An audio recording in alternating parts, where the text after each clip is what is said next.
Hello and welcome to Umbral Dread. Before we begin, take a moment to leave a comment and tell me where you're listening from. I always enjoy reading them.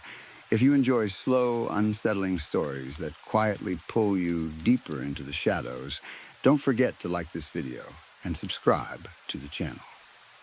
Now, settle in. Let your body relax into stillness and allow the outside world to fade into silence.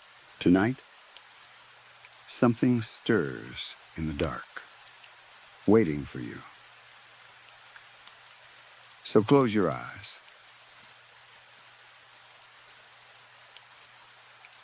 Listen carefully.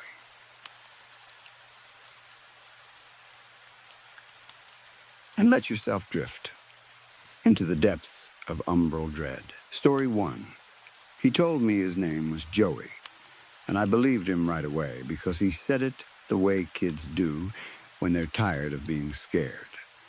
Not dramatic, not like he was trying to tell a story, just a small voice trying to make himself real to the first adult he'd seen in a long time.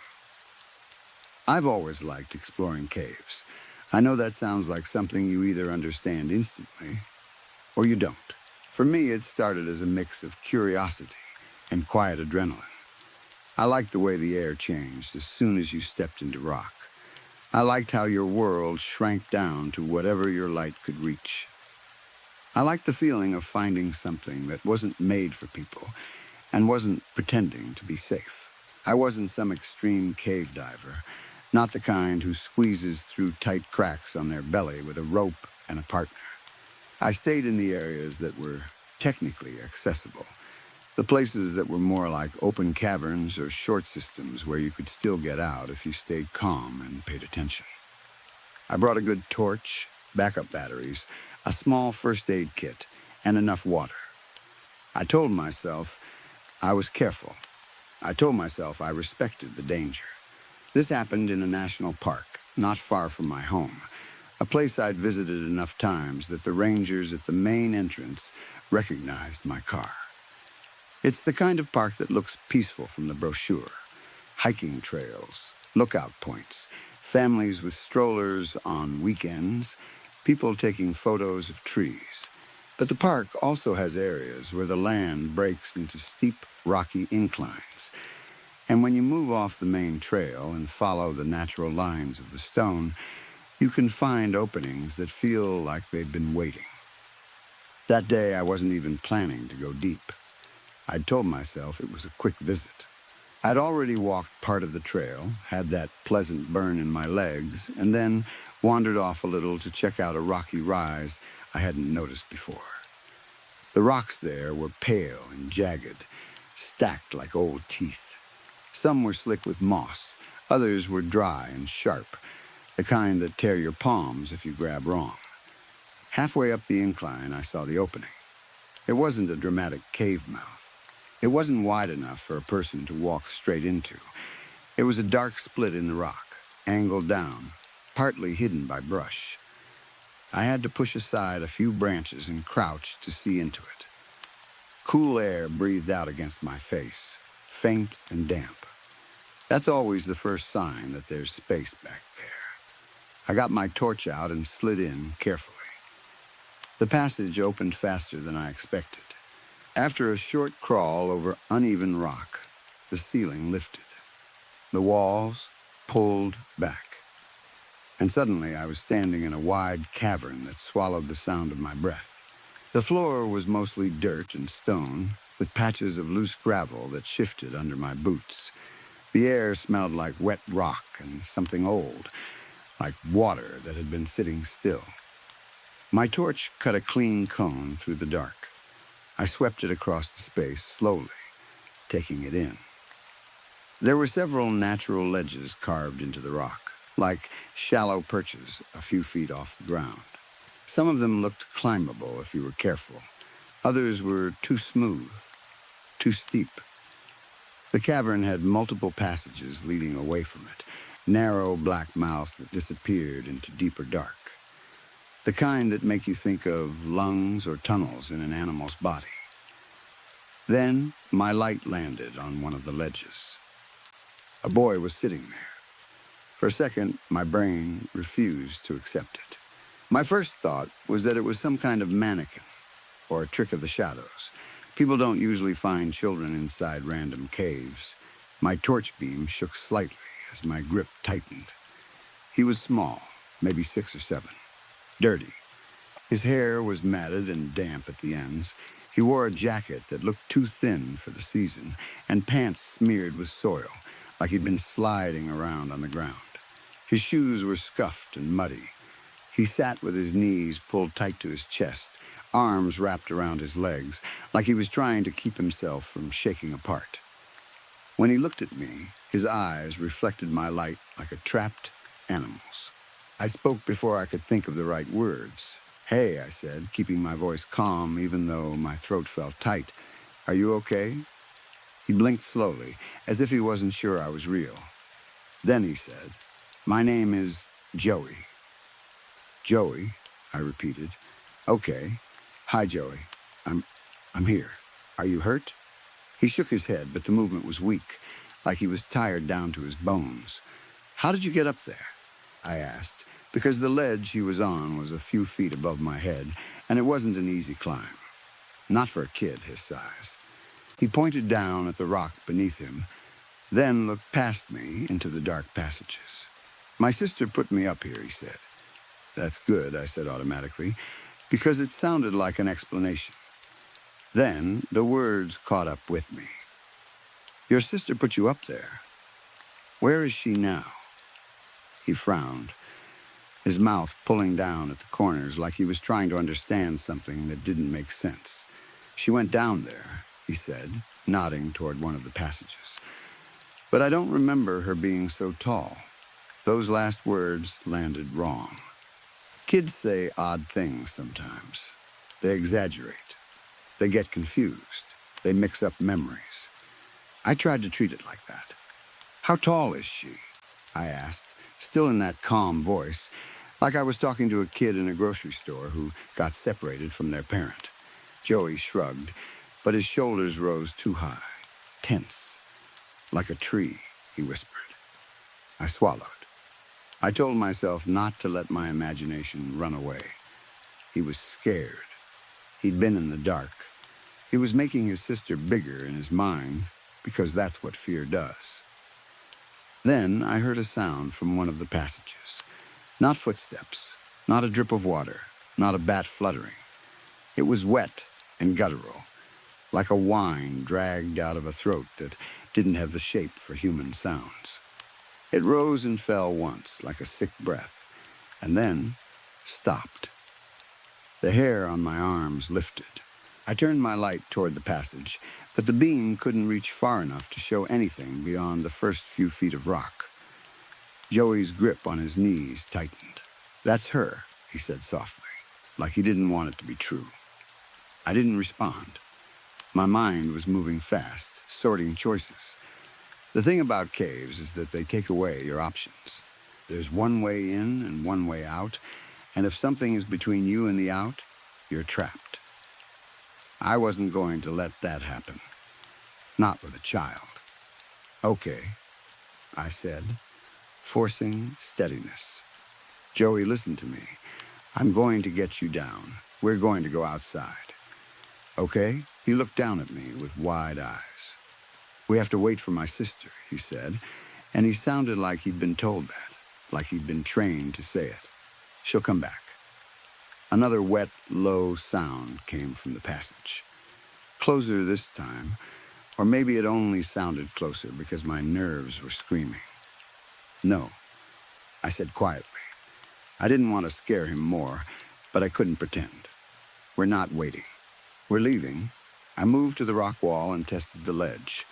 I couldn't climb up to him easily without wasting time and risking a fall. I reached for him instead, stretching my arms up. "Can you slide down toward me?" I asked. "Slow. I'll catch you." He hesitated, looking past me again, like he expected someone to appear behind my shoulder. "It's okay," I said again. "I've got you." He shifted forward. His small body trembled as he slid off the ledge, scraping his jacket on the rock. His boots kicked at the wall. Then he dropped into my arms, lighter than I expected. Too light, like he hadn't eaten properly in days. The moment I had him, I turned toward the exit. Joey started repeating, "We have to wait. We have to wait. She'll be mad." His voice got higher, frantic. "She'll be mad if we don't wait." I held him tighter and moved fast, keeping my torch aimed forward so I wouldn't trip. The cavern felt bigger on the way out. The shadows seemed deeper. The passages looked like open mouths watching us go. Behind me, from the same passage, I heard another noise. This one sounded like a breath pulled through something thick, like mucus, like hunger. I didn't look back. I carried Joey out of the cavern and back through the opening in the rocky incline. The outside air hit me like a shock, cold and clean compared to the damp cave. The sky was still light enough that the trees had color, but the sun was dropping. The forest smelled of pine needles and dirt. Normal smells. Safe smells. Joey kept saying we needed to wait for his sister. I didn't answer him. I just ran. I ran like the boy weighed nothing in my arms. My legs burned almost immediately. My breath tore in my chest. I crested the incline and hit the narrow path I'd followed earlier, the one that led west through the trees. My boots slipped on loose soil. Branches whipped at my sleeves. I didn't slow down. Behind us, from the direction of the rocks, I thought I heard something that wasn't my own footsteps. Not loud, not clear, just a faint, uneven rhythm that didn't match the way a deer runs. Joey turned his head toward it and started crying. "We have to wait," he sobbed. "She's coming. She's coming." "Not today," I said through clenched teeth, and I don't know if I was talking to him or to whatever was behind us. I didn't stop until the trees thinned and the trail widened, until I reached a spot where my phone finally found reception. 1 bar, then 2. My hands shook as I dialed the police. While the phone rang, Joey clung to my coat, his small fingers digging in hard, like he was afraid if he let go he'd fall back into the cave. I could feel him shaking all over. When the dispatcher answered, I gave the location as best I could. I explained that I'd found a child alone in a cave, that he'd been separated from his family, that I needed an officer and a ranger immediately. My voice sounded too calm for what I felt, like my body had decided to go into survival mode and left the fear for later. After that, I called the park ranger station.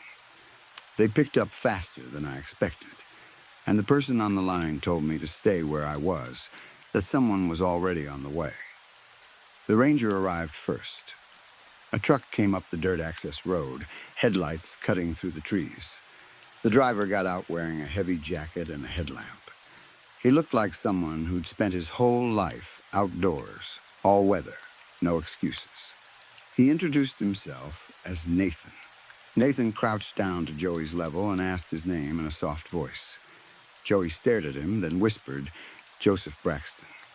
Nathan repeated it carefully, like he was memorizing it. "Okay, Joseph," he said, "we're going to get you home." Joey's face pinched. "Joey," he corrected. Nathan nodded like that was fine, too. "Joey," he said. "Okay, Joey." When the police arrived, they asked me questions while Nathan stayed with Joey. They wanted to know exactly where I'd found him, what I'd been doing in that area, whether I'd seen anyone else, whether I'd heard anything. I answered everything honestly. I told them about the ledge. I told them what Joey said about his sister bringing him there.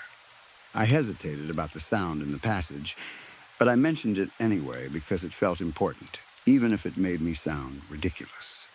I described it as a weird animal noise, because that was the closest thing my brain could allow. They radioed for more units. Someone called Joey's family. We waited. Hours passed. The air got colder. The light faded. Joey sat wrapped in a blanket in the ranger truck while Nathan stayed close by. Every so often, Joey would look toward the tree line and whisper that his sister was coming. Nathan kept redirecting him gently, asking him about his school, his favorite cartoons, his dog, anything to keep him calm. The police continued questioning me, and I started to feel a new kind of dread growing. Not fear of the cave anymore, but fear of what people might assume. I'd found a missing child in the woods. That's the kind of thing that can turn your life into a nightmare, even if you did everything right. I kept my hands visible. I answered every question. I didn't get defensive, even when the questions circled back on themselves. About 6 hours after the first calls, a green station wagon came flying up the dirt road. It skidded into the parking area like the driver barely knew how to stop. The car door slammed, then another. A man and a woman ran toward us, calling a name that sounded torn apart by panic. Joey. They looked half wild, eyes shining, hair messy, coats not properly zipped. They looked like people who'd been living in fear for days. Behind them ran a teenage girl, maybe 13 or 14. She was shouting too, louder than anyone, running harder than both parents. She reached us first, breath ragged, and threw herself toward Joey with a sobbing sound. Joey. She cried. Joey, oh my God. Joey stared at her. Not with relief, not with recognition, just blank. His parents grabbed him, kissed his hair, pressed their faces to his cheeks. The mother cried into his jacket. The father kept repeating, "We found you, we found you." The sister kept saying his name over and over like it was a spell. Only Joey had ever been missing. That detail didn't hit me fully until later, but in that moment it registered as something wrong in the air. The sister was behaving like she'd been the one searching, like she'd been the one most desperate to get him back. Yet Joey's face didn't soften at the sight of her. If anything, his body went stiffer, like he was bracing. After Joey's family and a couple of officers left to take statements and get him checked by medical staff, I led the remaining officers and Nathan back toward the cave. They wanted to secure the area, see if anyone else was there, look for evidence. I didn't want to go back, but I also didn't want to be the person who refused. If something had happened in that cave, if there were signs, I wanted someone official to see them. The rocky incline looked different at night, more dangerous, more like a wound in the earth. Flashlights jumped across stone. The opening to the cavern seemed smaller now, like it was tightening. We went in carefully. 2 officers first, then Nathan, then me. Inside, the wide cavern was exactly as I'd left it. The ledges were there. The passages were there. The air was damp. But something felt off, like the cave had been waiting for us, listening. We searched slowly, sweeping lights across the ground and into the tunnels as far as we could safely see. Nobody wanted to go deep into those passages without proper gear and backup. It wasn't just policy. It was instinct. We didn't find Joey's sister. We didn't find anything alive. We found torn pieces of children's T-shirts. They were shredded, dirty, covered in soil and moss.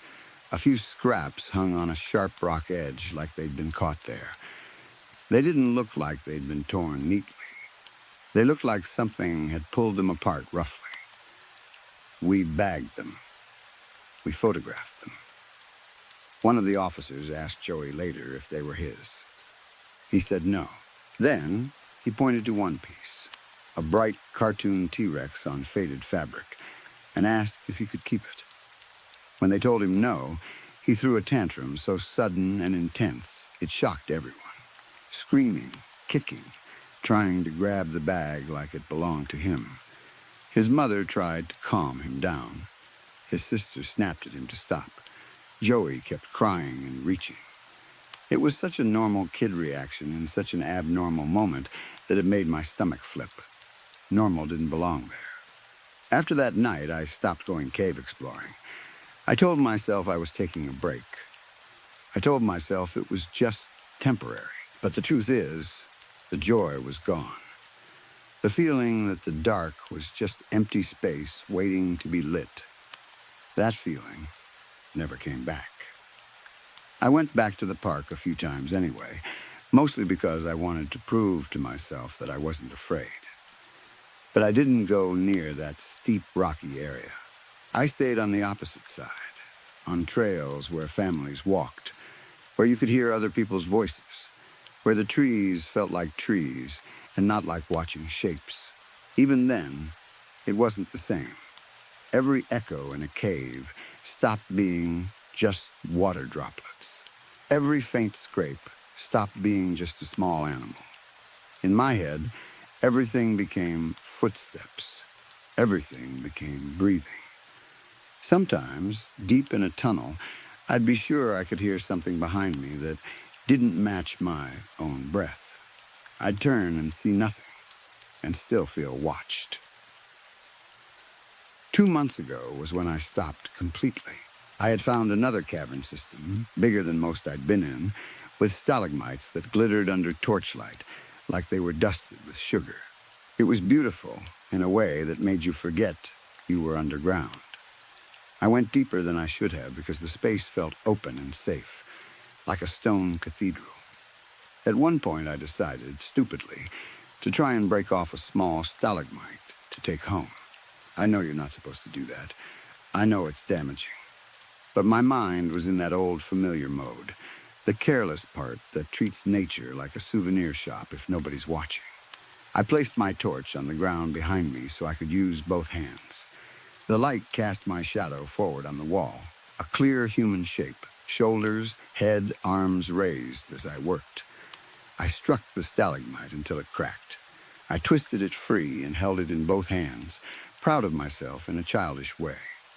That's when I noticed something that made my blood run cold. There was another shadow behind me, not mine. A second shape layered on the wall. It looked human, but the proportions were wrong. Too thin, too tall. A child's shape, but with long legs that didn't fit a child's body. The shadow moved slowly, stepping closer. But I couldn't hear it at all. No crunch of gravel, no scrape of boot, nothing. Just the shape walking in silence.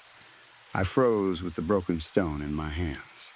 My brain did that old trick again, trying to force the scene into something normal. Maybe it was my own shadow doubling because of the torch angle. Maybe I moved and didn't realize it. Maybe there was another hiker behind me with a light. But the shadow's legs were wrong. Too long, too stretched. I spun around and swung the broken stalagmite as hard as I could, both hands gripping it like a club. The motion was fast, desperate. I almost lost my footing. My boots slid. The stone whistled through air and hit nothing. The cavern was empty. Empty except for a pair of blue children's sneakers sitting on the ground about a foot behind where I had been standing. They looked clean enough to be recent, but not clean enough to be new. The laces were untied. The toes were scuffed. They weren't half buried. They weren't dusty. They looked placed, like someone set them down carefully and stepped out of them. I stood there shaking, staring at the shoes, and the worst part was not the fear. The worst part was the thought that rose in my head and stayed there like poison. Joey had been in that cave without his shoes on. I don't know if that's true. I don't know if my mind invented that detail after the fact, because it wanted to connect the dots. But once the thought formed, I couldn't get rid of it. I didn't pick the sneakers up. I didn't touch them. I didn't even step closer. I grabbed my torch, turned, and walked out as fast as I could without running. My breath came loud and sharp. My heart hammered hard enough to make my vision pulse. Every step out felt like I was dragging myself through thick air. When I finally saw daylight again, I didn't feel relief. I felt like something had followed me to the edge and stopped only because the light began. I don't go cave diving anymore. Not at that park. Not anywhere. People ask why, and I give them a simple answer about getting older, losing interest, having other priorities. I keep my voice casual. I smile. I change the subject. I don't tell them about the boy on the ledge. I don't tell them about the wet guttural sound in the passage. I don't tell them about the torn children's shirts covered in moss. And I definitely don't tell them about the second shadow, the child shape with long legs, and the blue sneakers that appeared behind me in an empty cavern like an offering. Because I don't know what any of it means. I only know this, whatever Joey called his sister, whatever he thought she was, I don't think it was a person. And I don't think that cave was simply a place he got lost. I think it was a place something kept him. And for reasons I still can't explain, it let me take him back. Story 2. I saw God, and God saw me. Or maybe I didn't see anything at all. Lately, I've started to doubt even the simplest things, the kind of things you don't normally have to prove to yourself. I don't know if I'm alive. I don't know if these words are really mine, or if something else is moving my thoughts around and calling it my voice. I don't know if the cave I'm sitting in exists beyond what my eyes and hands can confirm. Cold stone, damp air, a silence that feels heavy, like it has weight. A man's existence can shrink down to almost nothing. I didn't understand that before. I thought a life was made of years, work, family, routines, plans. Now I see how quickly it can collapse into something tiny. A thought, a breath, a name, something that appears, lingers for a moment, and then disappears without leaving proof it was ever there. The unsettling part is that it didn't feel any more real back home. Even then, life felt like a dream I had half forgotten while still living it, like the days were looping and the details were missing. And lately, the same words kept returning to me over and over, echoing inside my head until they stopped sounding like thoughts and started feeling like something that had been planted, something that was slowly tearing its way out from the inside. Can you draw out Leviathan with a hook? Or snare his tongue with a line which you lower? Can you put a reed through his nose? Or pierce his jaw with a hook? I don't remember learning those words. I know for a fact I never sat down and read them, yet they came to me in a dream and never left. They stayed the way a smell stays after a fire, even when the flames are gone. The words kept repeating until they felt like a pulse. It was the 23rd of, I can't remember the month. The date is the only part that stayed with me, and that alone makes me uneasy. It's like someone decided I could keep the number, but not the context. As if the world could be taken from me piece by piece, and I wouldn't notice until there was almost nothing left. My daughter woke me from a deep sleep that felt like I'd been buried under it. I remember how heavy my body was, how hard it was to lift my eyelids. I hadn't been home in months. I work on an oil rig, far from land, far from anything that feels normal. Out there, your life becomes a schedule, a set of movements, a routine of metal and salt and wind. People talk, but the sea eats the sound. You look at the horizon so long, it starts to feel like the only line that exists. I spend most of my life away, but this time was the longest I'd ever been gone. Not just days. Not just a few weeks. Long enough that home stopped feeling like a place and started feeling like a story I used to live in. Long enough that I could feel parts of myself wearing thin. When my daughter's voice pulled me back, it was like being dragged up from deep water. She stood beside the bed, small hands on the blanket, hair messy from sleep. Her face lit up when she saw my eyes open, like she'd been holding her breath and finally got to breathe again. She was happy. I remember that clearly. And I was happy, too, in a way that made my chest hurt. I hadn't seen her in so long that I had started to forget the small details, the softness of her cheeks, the way her eyebrows lifted when she was excited, the little shape her mouth made when she tried to hold back a smile. Seeing her again felt like remembering something I wasn't supposed to forget. "Aisha," I whispered. Her eyes widened, shining like she'd been wishing for me and didn't believe it worked until that moment. She started talking immediately, words pouring out of her like she had to catch up on all the time I missed. She told me about school, her friends, a teacher she liked, a girl who was mean to her and then wasn't. She told me about her 8th birthday and the way she had been afraid no one would come. "I waited and waited," she said, and her voice tightened like she still felt the fear, and I thought they forgot. But then they came. They really came. She described the gifts, the cake, the games, the way her friends yelled her name when she blew out the candles. She smiled so hard it made her nose wrinkle, and in that moment it sounded like the happiest day of her life. That's when I remembered the gift in my bag. A few days earlier, from the rig, I had sent her a photo of the ocean on a calm day. The water had been so still and blue, it didn't look real, like a piece of sky had fallen and settled into the earth and decided to stay there. Aisha had loved the picture. She'd sent back about 10 messages in a row, all excitement and emojis and questions about whether I'd seen dolphins. Now, I reached for my backpack and pulled out a small box wrapped in pink paper with white polka dots. I had wrapped it badly. The edges were uneven. The tape was wrinkled. But she didn't care. She grabbed it and tore into it with both hands, crumpling the paper like it was in her way, like she couldn't stand waiting another second. Inside was a small red plastic case. She slowed down then, suddenly careful, as if she sensed the difference between ordinary gifts and the one her dad brought home from the sea. She opened the case and lifted the pearl out into her palm. It caught the light in a way that didn't feel natural. It wasn't just shiny. It had depth, like there was something inside it that moved when you looked too long. The pearl was smooth and pale and perfectly round.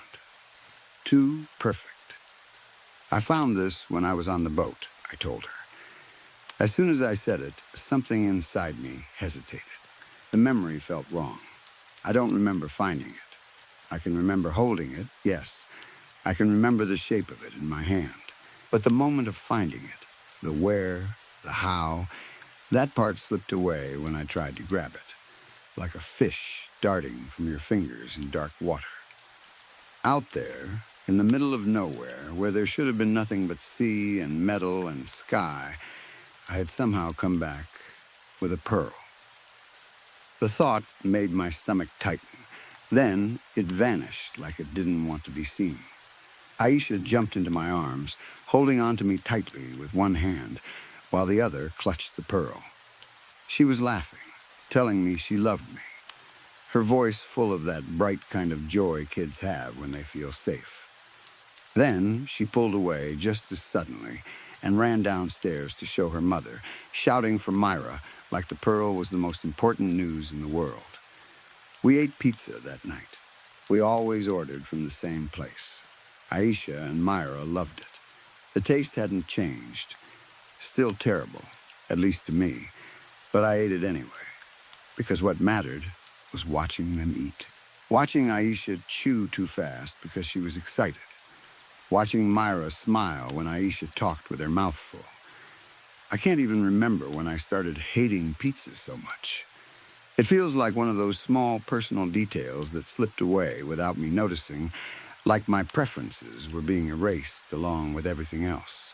Later, once the fatigue stopped feeling like a wall and more like a fog, we went to the supermarket. We needed groceries. The house felt too empty without food in it, and Myra always liked having the fridge full when I was home, like she could fight uncertainty with routine. The store looked the same as always. Bright lights, familiar aisles, the quiet hum of refrigeration units, the smell of bread near the front. Everything arranged in neat rows like order was the only thing keeping the world from falling apart. As soon as we walked in, Aisha ran ahead to grab her cereal, disappearing around the corner without a second thought. Myra stayed with me near the entrance and asked me to pick up anything I wanted.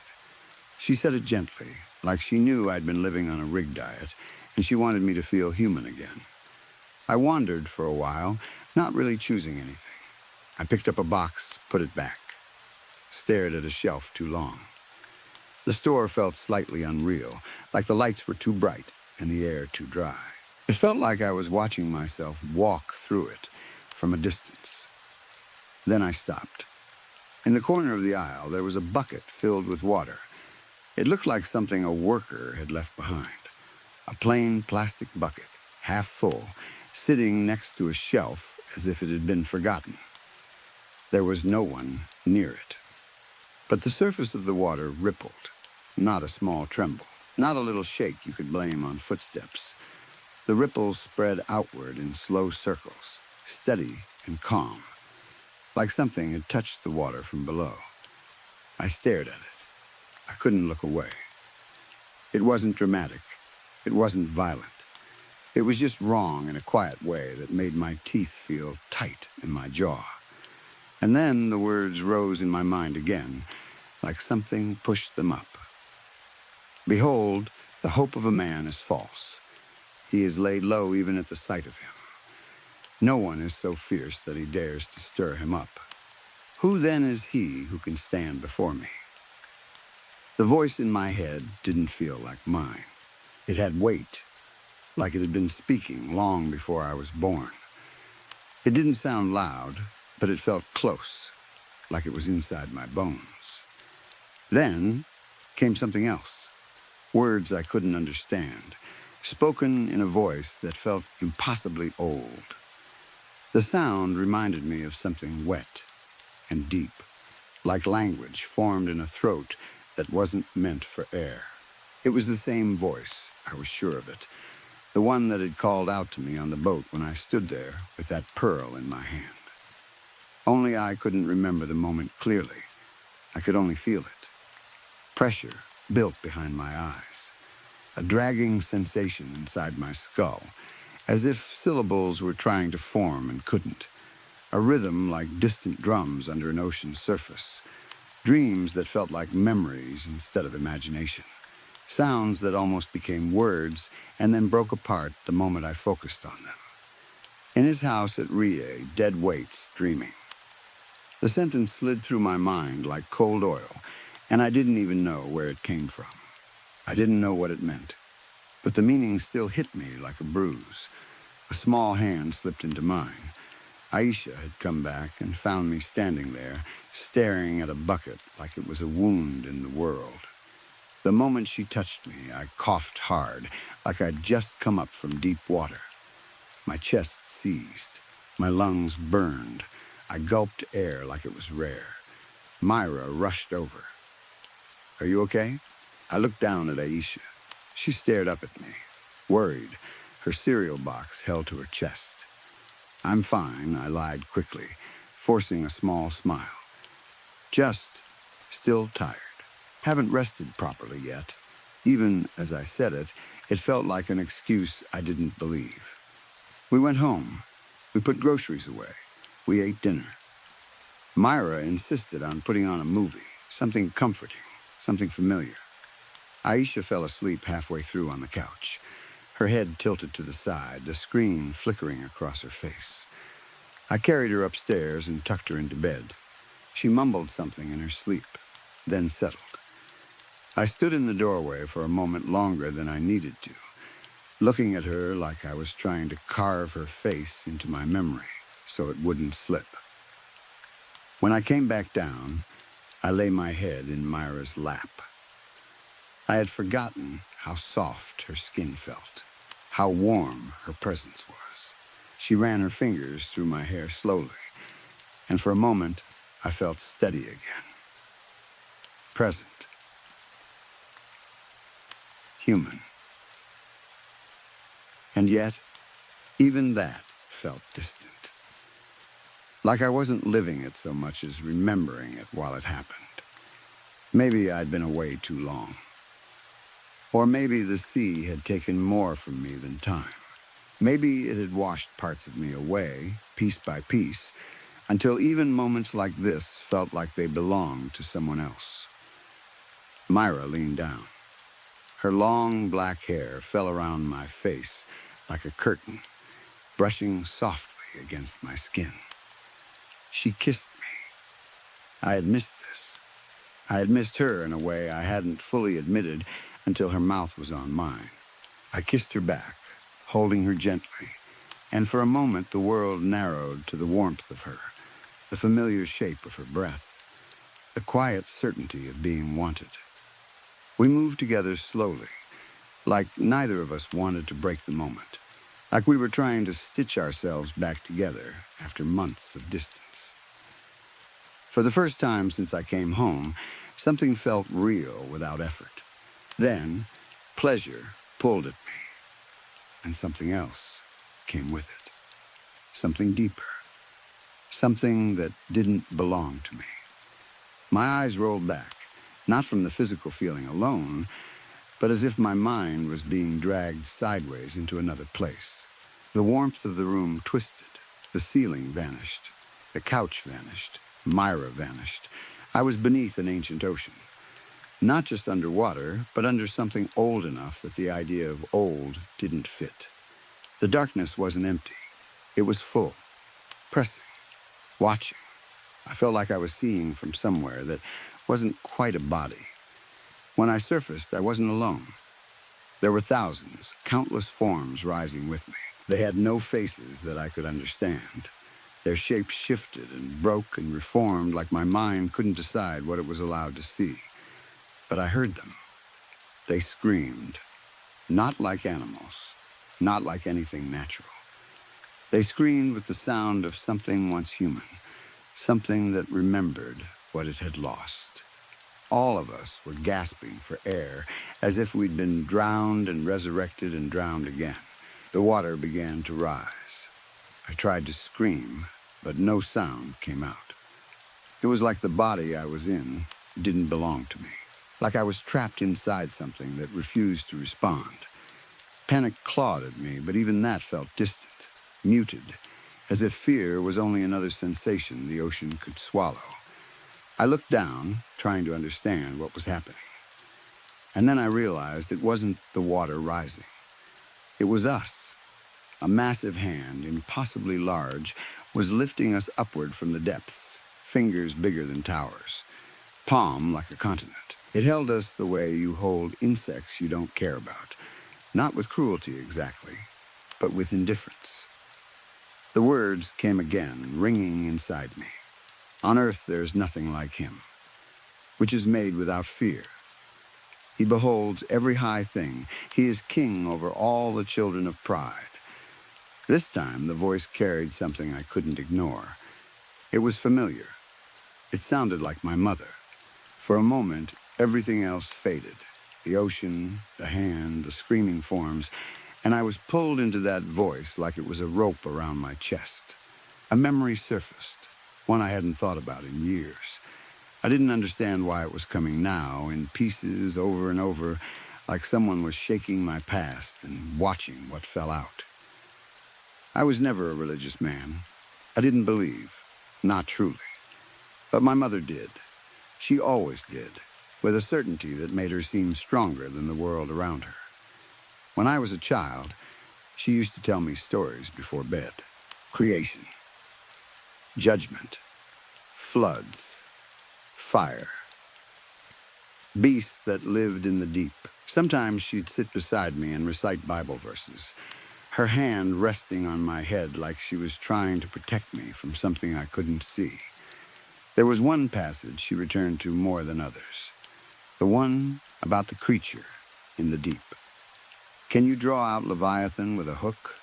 Can you put a rope in his nose or pierce his jaw with a hook? As a kid, I thought it was just a strange story. A big sea monster in a book full of big things. I didn't understand why she lingered on that part, why her voice would get quieter when she said it, as if she was speaking about something that could hear. Now, the words weren't a lesson. They were a warning I had forgotten. No one is so fierce that he dares to stir him up. The voice wasn't remembering. It was reminding. And as those words echoed through me, something twisted. My mother's voice began to warp as if something had reached into the memory and stirred it with dirty hands. The tone didn't break. It bent. Familiarity rotted. Meaning slipped. The words began to sound like something older, wearing her voice like clothing. Then I saw it. Not in front of me in the water, but inside the act of seeing itself. Eyes. Not a pair. Not many. Not something you could count. Eyes nested in the dark behind thought, opening in places where perception should have ended. They were not looking at me like a person looks at a person. They were looking through me, past the idea of me, as if me was nothing but a thin surface stretched over something more interesting. I felt my memories being touched, folded, rearranged. My mother's voice bending into shapes that carried no language, only intention. Every fragment I tried to hold slipped away like I was trying to remember a dream while someone actively rewrote it. Understanding became impossible, and yet something else replaced it. A knowing with no shape, a presence that didn't exist in the dark, but as the condition that allowed the dark to exist at all. Then pain came. Not sharp, not sudden, absolute. It began in my chest and expanded outward as if something vast had pressed against me from the inside, testing the limits of what a human body could contain. My lungs collapsed, not emptied, but denied. Air fled me in a single violent exhale, and nothing returned. I tried to breathe. There was no mechanism left for it. No instinct, no rhythm, no body that remembered how. Only the certainty that something immeasurable had reached into the small, fragile space I called myself, and found it insufficient. My hand rose, grasping at nothing, reaching for something that still felt like mine. A name, a face, a moment. But there was nothing to grab. No anchor, no certainty. Darkness swallowed everything. And I woke up. I was in my bed, drenched in sweat, pulling air in ragged, desperate gulps like I'd been dragged out of deep water. My heart hammered. My throat hurt. My ribs ached like I'd been fighting for breath for hours. I was home. Myra lay beside me, asleep, breathing slow and steady, undisturbed, as if nothing had happened at all. The room looked normal. The furniture was familiar. The sound of the heater was steady. Outside, the world was quiet. For days after that, I felt normal. No dreams, no voices, no strange words slipping into my mind. Days turned into weeks, and slowly, quietly, my leave began to run out. It was my last day at home before I had to return to work, back to the rig, back to the sea. That morning, Myra came downstairs and wrapped her arms around me without a word. Her grip was tight, almost trembling. When she pulled back, her eyes were wet. She told me she was pregnant. For a moment, I just stared, unable to process it. The words didn't land. Then they did, and something in me lifted. Surprise, then happiness. Real happiness, the kind that warms your chest. I was happy. Then guilt hit right behind it, because happiness and fear can live in the same place. The thought of leaving again pressed against me heavier now. I wanted to see Aisha's face before I left.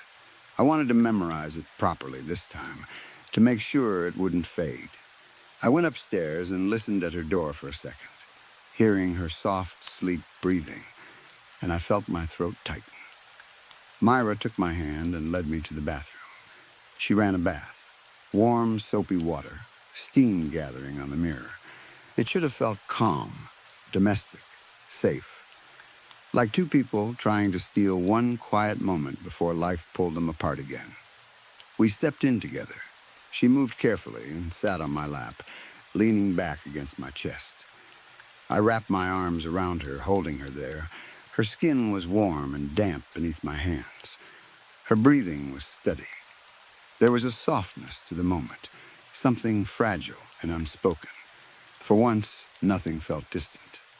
Then Myra said quietly, "You're going to leave us again." I blinked. "What?" "You will leave us alone." Her hands moved over her stomach slowly, almost absent-mindedly, like she was trying to convince herself the baby was real. "We wanted you to stay. But you always choose the sea." "I don't." I started. She cut me off.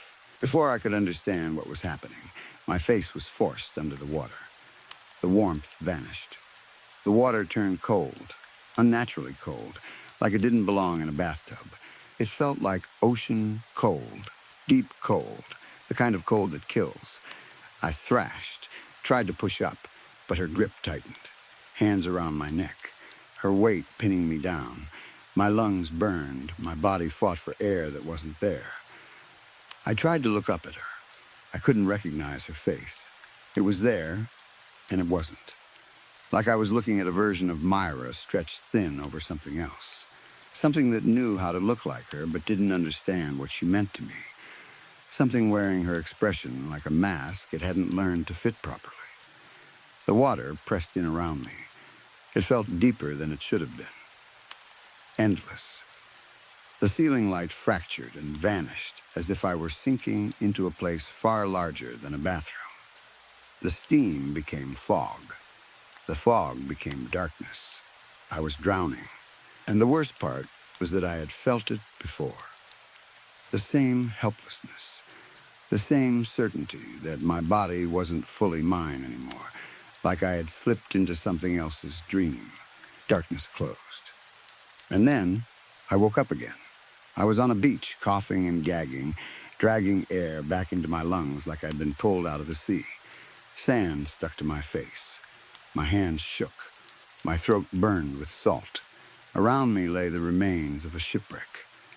Splintered wood, twisted metal, torn ropes, fragments of something too large to have been thrown here by normal waves. Some of it looked old. Some of it looked fresh, like the wreck had happened in more than one time at once. I didn't think. I didn't question it. I just moved. I gathered what I could carry. Cloth, a piece of wood, anything that looked useful, and made my way inland toward a cave I could see in the cliff. The wind cut through me like it wanted to peel me apart. The sand beneath my feet was black, darker than it should have been, swallowing what little light existed. The night here was colder than anything I had ever known, colder than any winter, colder than the deepest part of the ocean. It felt like the cold wasn't just temperature. It felt like a rule of the place. I waited for days. I watched the horizon, expecting a ship, a plane, a person, anything. No one came. The ocean moved slowly, like it had all the time in the world. The waves seemed patient, like they were waiting for me to make a decision. So I write this now, in the cave, because I need these words to exist somewhere outside my skull. I need proof that I was here, that I existed, that Arthur Renford was alive. I don't know who will find this, or if anyone ever will, but if there is any mercy left in whatever governs this place, let these thoughts reach someone. Let them reach Myra. Let her know how I died. Let her know I tried to come back. When I could no longer wait, I walked toward the ocean. Each step felt heavier than the last. My body was worn down. My strength thinned with every breath. The waves moved like they recognized me. I stepped into the water. As it rose around my legs and waist and chest, that old dread returned. The same darkness, the same feeling of being pulled into something vast, the same sensation of hands around my neck, even though nothing touched me. I was drowning again. The voice came back. The eyes followed. And as I sank deeper, something in me shifted. A thought formed, quiet at first, then undeniable. What if none of it had been real? Not the life I remembered, not the home, not Myra, not Aisha. What if they were only fragments placed inside me to make me believe I was human? I don't know why I thought that. But something I saw down there made it feel true. As I descended, I saw it. An impossibly vast shape suspended in the darkness, so large that my mind refused to hold it together. I couldn't see it all at once. I couldn't understand where it began or ended. It was like trying to look at a mountain in total darkness, with only a tiny light. Around me, countless others drifted downward too, bodies sinking the way mine sank, drawn toward that shape without resistance. Some of them moved as if they were asleep. Some of them flailed weakly. Some looked already dead. I wondered if this was another dream, another reset. Another place I would wake up and pretend was real. I found myself wishing for only two endings, that I would either sink completely or open my eyes beside Myra. So I closed my eyes and reached for the one memory I promised myself I would never lose. Her face. Unfortunately, I couldn't remember it. I tried again, harder, like effort could force memory back into place. I reached for her eyes, her mouth, the exact curve of her cheek when she smiled. Nothing came. It was like trying to grab smoke. When I reached for the memory, when I clawed for the one thing I swore I'd keep, there was nothing there. I couldn't remember her face. Story 3. I was 12 years old, and it was the early 1980s, the kind of summer that felt endless when you were a kid. My family lived out in the countryside, surrounded by farmland in every direction. There weren't streetlights. There weren't sidewalks. At night, the dark didn't feel like a normal dark. It felt thick, like it belonged out there and we were just guests. During the day, everything looked simple and ordinary. Cornfields, grain silos, dusty gravel driveways, long stretches of road where you could ride a bike for minutes without seeing another car. In the mornings, I'd wake up early and help my dad with chores. I'd feed animals, carry buckets, do whatever small jobs he gave me. The work wasn't fun, but it wasn't terrible either. It was routine, and it made the afternoons feel earned. By early afternoon, once my chores were done, I could do whatever I wanted. That's when my life became about one thing: getting out of the house and meeting up with my best friend, Tim. Tim lived about a 40-minute bike ride away. That sounds far now, but out there it was normal. Neighbors weren't a few houses down. Neighbors were a long ride away, and sometimes a long drive. Tim also worked mornings on his family farm with his dad and his older brothers. We both had the same kind of schedule, which meant our free time lined up perfectly. When we were both done for the day, we'd call each other on the landline.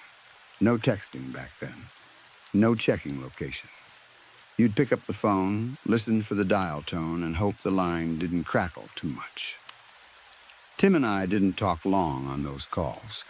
We didn't need to. We'd just confirm we were heading out and decide where to meet. Then we'd get on our bikes and ride to the long stretch of main road between our houses.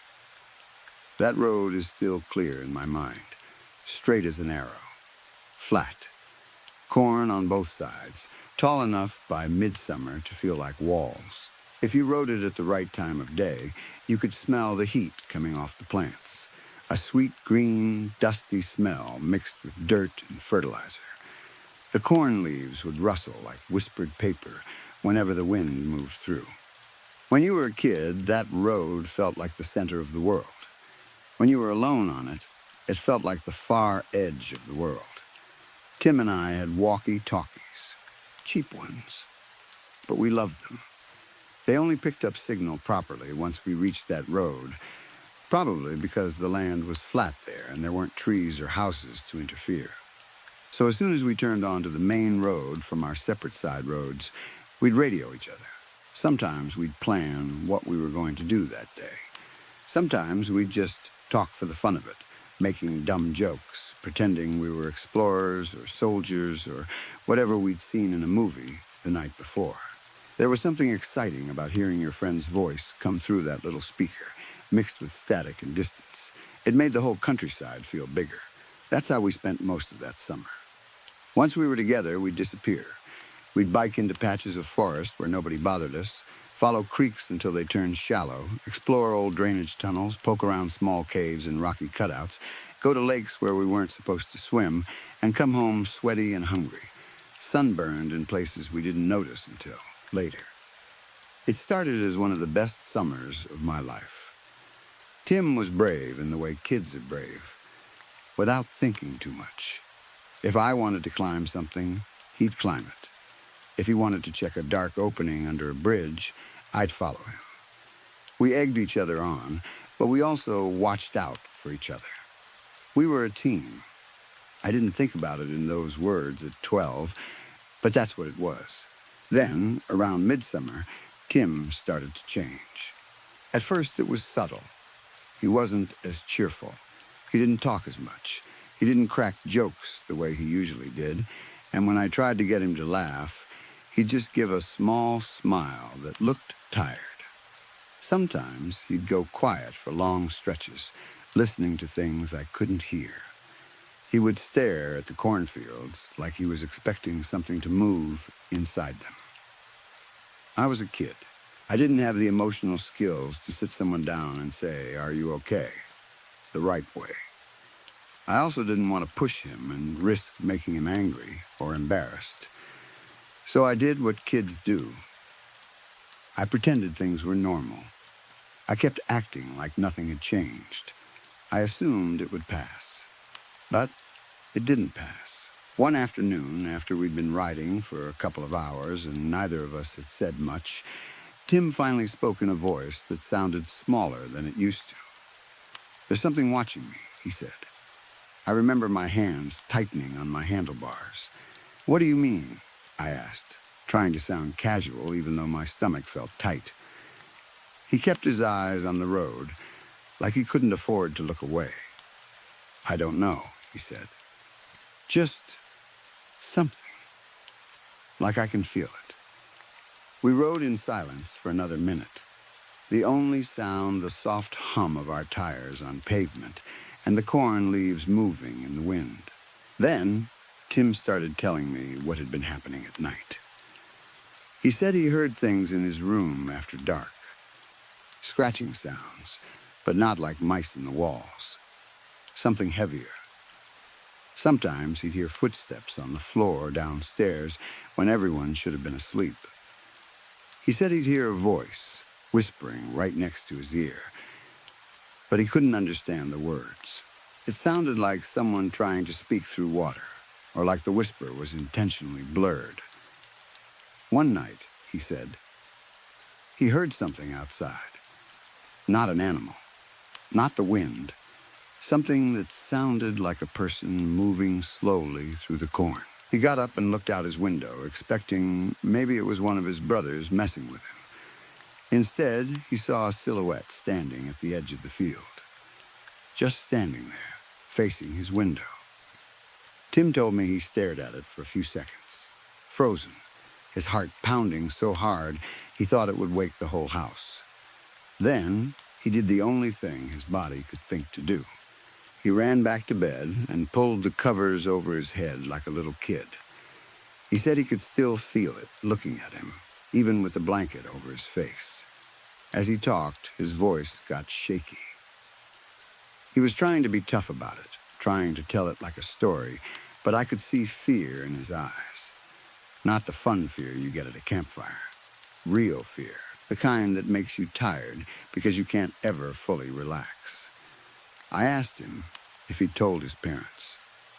He blinked hard, and tears gathered in his eyes instantly, like the question touched something sore. "I tried," he said. I told my dad. His voice cracked a little, and he looked away quickly like he didn't want me to see how close he was to crying.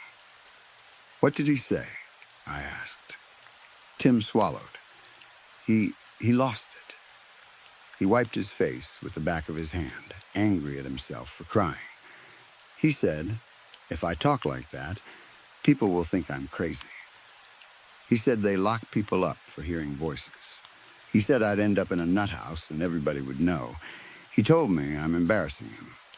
He said I need to be normal like my brothers. Tim's hands were tight on his bike grips now, knuckles pale. "I thought he was going to hit me," he whispered. I didn't know what to say to that. I'd met Tim's dad plenty of times. He was a hard man, the kind of farmer who didn't smile much and didn't believe in anything he couldn't fix with his hands. Out there, a lot of people treated emotions like weakness. If you were scared, you were supposed to shut up and push through it. If you were sad, you were supposed to work harder. Looking back, I can imagine exactly how trapped Tim felt after that conversation. He wasn't just scared of what he was seeing and hearing. He was scared of being punished for admitting it, scared of being labeled, scared of his own family. He told me the stalking and voices were getting worse. He told me he hadn't wanted to tell me because he thought I'd think he was making it up or because he didn't want to be the weird one. Hearing him say that made something twist in my chest, because Tim had always been the brave one. The fact that he was afraid enough to confide in me meant it was bad. I told him I'd be there for him no matter what. I said it like a promise, like a kid's version of a vow. I didn't have solutions, but I had loyalty. At 12, that felt like enough. That night, we asked our parents if we could have a sleepover at Tim's place. We made it sound normal, two boys wanting to stay up late reading comics and eating snacks. My parents agreed. Tim's parents agreed too, maybe because it seemed like normal kid stuff and they wanted to pretend everything was fine. I rode my bike over earlier than usual, and Tim met me at the end of his driveway. He didn't smile much, but he looked relieved to see me. Like having me there made him feel less alone. We stayed up late in his room with snacks and comics spread out on the floor. The air smelled like old carpet and dust and farm laundry. His window looked out over the cornfield behind their house. In the daytime, it was just plants. At night, it looked like an ocean of black shapes. We told ourselves we were waiting, that if something happened, I'd see it too, and then Tim wouldn't be alone with it anymore. We tried to joke, but it didn't really work. Every small sound made Tim flinch. A pipe creaking in the wall, wind tapping the window, the house settling. Hours went by. I didn't hear voices. I didn't see a silhouette. Nothing happened. Eventually, my body couldn't keep fighting sleep. I remember my eyes getting heavy, the comics blurring. I tried to keep talking to Tim to stay awake, but the words drifted apart. The last thing I remember is Tim sitting up in bed, staring toward the window like he expected something to appear. Then, I fell asleep. When I woke up in the morning, sunlight was leaking around the curtains. My mouth tasted dry, like I'd slept with it open. I sat up and realized Tim was already awake. He was sitting upright in bed, stiff, like he'd been there all night. His eyes looked wrong, too wide, too tired. His face was pale. He didn't look like a kid who'd stayed up late reading comics. He looked like someone who'd watched something terrible happen and couldn't unsee it. He turned to me slowly. "They were here," he said. My stomach tightened. "What do you mean?" "In the room," he said. I couldn't move. I couldn't talk. I tried to scream, but nothing came out. I tried to wake you up. I couldn't. He swallowed hard, and his eyes shined with tears again. "I just had to sit there," he whispered. For hours, I stared at him, unsure what to do. Part of me wanted to believe him because he was my friend. Another part of me, an ugly, scared part, wanted a simpler explanation. A dream, sleep paralysis, imagination. Anything that didn't mean something had been in the room with us while I slept. But the bigger problem was how Tim looked. Whatever it was, real or not, he was suffering. He wasn't just telling spooky stories, he was falling apart. That's when my fear shifted. I wasn't afraid of the thing Tim described, I was afraid for Tim. And that fear brought something else with it, doubt. Because I had been there. I hadn't heard anything. I hadn't seen anything. I hadn't woken up once. I started to wonder if my friend was losing his mind. And once that thought took root, it changed the way I looked at him. I hate admitting that now. But it's the truth. Over the next week, I started avoiding him. Not obviously, not on purpose in a way I could own. I just didn't call. If he called and I wasn't right by the phone, I didn't race to answer. If my parents mentioned going into town near his place, I suddenly had chores to do. I told myself I was busy. Tim felt it. Of course he did. He started avoiding me too. Our summer, which had felt like a shared adventure, suddenly shrank into awkward distance. A little over a week after the sleepover, we hadn't spoken. Then, one night, Tim called me unexpectedly. When I heard the phone ring, I felt a knot form in my stomach. I didn't want to answer, and that made me feel ashamed. So I picked up anyway. Hello? Tim's voice came through the line, and the knot loosened for a second because he sounded like himself, until I heard how frantic he was. Can I come over tonight? He blurted out. Tim? It's late, I said, glancing toward the hallway where my parents' bedroom was. My parents won't. Please, he cut in. Please. They're coming tonight. Who's coming? I asked, but I already knew what he meant. The thing in the corn. The voice. The watcher. They're coming to take me, he said, and he was crying now, trying to hide it but failing. I can hear them. I can feel them. Please. I can't stay here. His fear was so raw that it pierced through my doubt. It reminded me that he didn't have anyone else. His dad had shut him down. His brothers probably laughed at him. His mom might have been too scared to get involved. Tim was alone with whatever he believed was happening. I told him to hold on. I went to my parents and begged. I can't even remember what lie I used. Something about Tim's family needing help. Something about an emergency. Somehow, my parents agreed. They gave me permission to go get him. I ran back to the phone, out of breath like I'd been sprinting. Tim, I said, I'm coming. Meet me at our spot. I'll be there soon. We hung up, and I grabbed my bike and rode into the night. The air was cool. The sky was a hard, starry black. My bike tires sounded loud on the road, and every time I looked to either side, the cornfields looked like a dark wall. When I turned onto the main road, the straight stretch between our houses, I switched on my walkie-talkie. Tim, I said, you there? No reply. I rode, faster. Tried again. Tim, come in. Still nothing. I waited a few seconds, then tried again. My heart was already pounding hard, not from the biking, but from the tension building in my chest. Finally, the walkie-talkie crackled and Tim's voice came through, distorted, chopped up, smothered by static. I couldn't make out what he was saying, but he sounded distressed, like he was either crying or trying not to. Tim, I shouted into the radio. Where are you? I'm on the main road. Static answered me, loud and aggressive. It wasn't the normal light hiss. It was thicker, like a storm inside the speaker. I kept trying to talk over it, but it drowned me out. Tim's voice flickered in and out like a dying light bulb. I pedaled harder. That ride is one of the eeriest memories of my life. Night road, corn crowding both sides, the feeling of being alone in the middle of nowhere.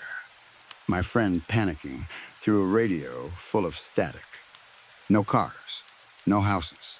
Just me and the road and the sense that something was wrong in a way I couldn't fix.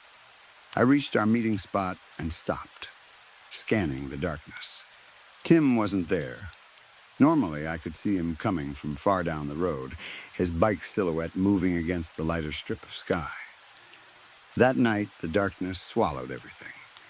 I stood there with my bike between my legs, trying to listen. Nothing. No bike tires. No footsteps. Just corn rustling in the wind. I waited, figuring I'd arrived early. Maybe I'd ridden too fast. Maybe he was coming any second. But minutes passed, and the absence became heavy. Tim should have been there by now. He'd been begging me to come. He wouldn't choose to be late. A cold feeling crept up my back. I decided to ride toward his side of the road, toward his house. I kept talking into the walkie-talkie, and the static kept growing louder, then softer, then loud again, like something was playing with the signal. Then, suddenly, the static stopped. The radio went quiet, clean, normal. I stopped pedaling and lifted it closer. "Tim?" I said. "Tim, answer me." What I heard next made my stomach drop so hard I thought I might throw up. I heard an echo of my own voice, but it wasn't coming from my walkie-talkie. It came from ahead of me, just a couple yards into the darkness. A second voice repeating the same word, delayed and thin. "Tim?" It was Tim's walkie-talkie, repeating my callback like it had been left on and lying in the open. I jumped off my bike and ran toward the sound. His bike lay on the roadside, tipped over awkwardly. His backpack was there, too. The walkie-talkie was on, speaker facing up. The red little light on it blinked faintly, calm and steady like nothing was wrong. But Tim wasn't there. I shouted his name. I ran a few steps up and down the road, scanning, trying to spot movement. My voice sounded too loud in the open space. The only reply was the corn rustling, a sound that suddenly felt less like wind and more like something shifting. Looking back and forth, my mind tried to invent a reason. Maybe he'd crashed. Maybe he'd run into the field to throw up. Maybe he'd heard something and panicked. Maybe it was a prank by his brothers. Maybe he'd gone to hide, thinking something was following him. I stepped into the corn rows where I thought he might have jumped in. The plants pressed in instantly, leaves scraping my arms and face. My world narrowed to green-black shapes and my own breath. I took a few steps deeper, calling his name. Then that dark sensation hit me. Pure fear, sudden and complete. Not a normal fear, not the kind you talk yourself out of. It felt like a switch flipped in my body. My heart hammered so hard my ears filled with pounding. My skin went cold, my legs went weak, and I felt a desperate certainty that I needed to get out right now. I still don't know why it happened. I didn't see anything. I didn't hear anything new. But my body reacted like something was right behind me, close enough to touch. I panicked. I ran out of the corn and back to my bike and pedaled home as fast as I could. I didn't look behind me. I didn't stop. My breath tore at my throat. Tears streamed out of my eyes from wind and fear and the awful knowledge that my friend was gone, and I didn't have the courage to go into the field to find him. When I got home, I burst through the door and told my parents. My mom immediately called Tim's family. When they confirmed he wasn't home, she called the police. My dad grabbed his keys, and we got in the car and drove back to the roadside. Tim's bike was still there. His backpack was still there. His walkie-talkie was still there. No Tim. His dad and brothers showed up not long after, headlights sweeping across the corn like searchlights. His mom stayed by the car, crying. His dad kept shouting Tim's name in a voice that sounded more furious than afraid, like anger was the only emotion he knew how to use. Then the police arrived. They searched quickly at first, then more thoroughly. Flashlights cut into the corn rows. People called out. Someone walked the ditches. Someone checked the road in both directions. They looked for tracks, but the ground was hard in places and soft in others, and the cornfield swallowed details. We found no trace of him that night.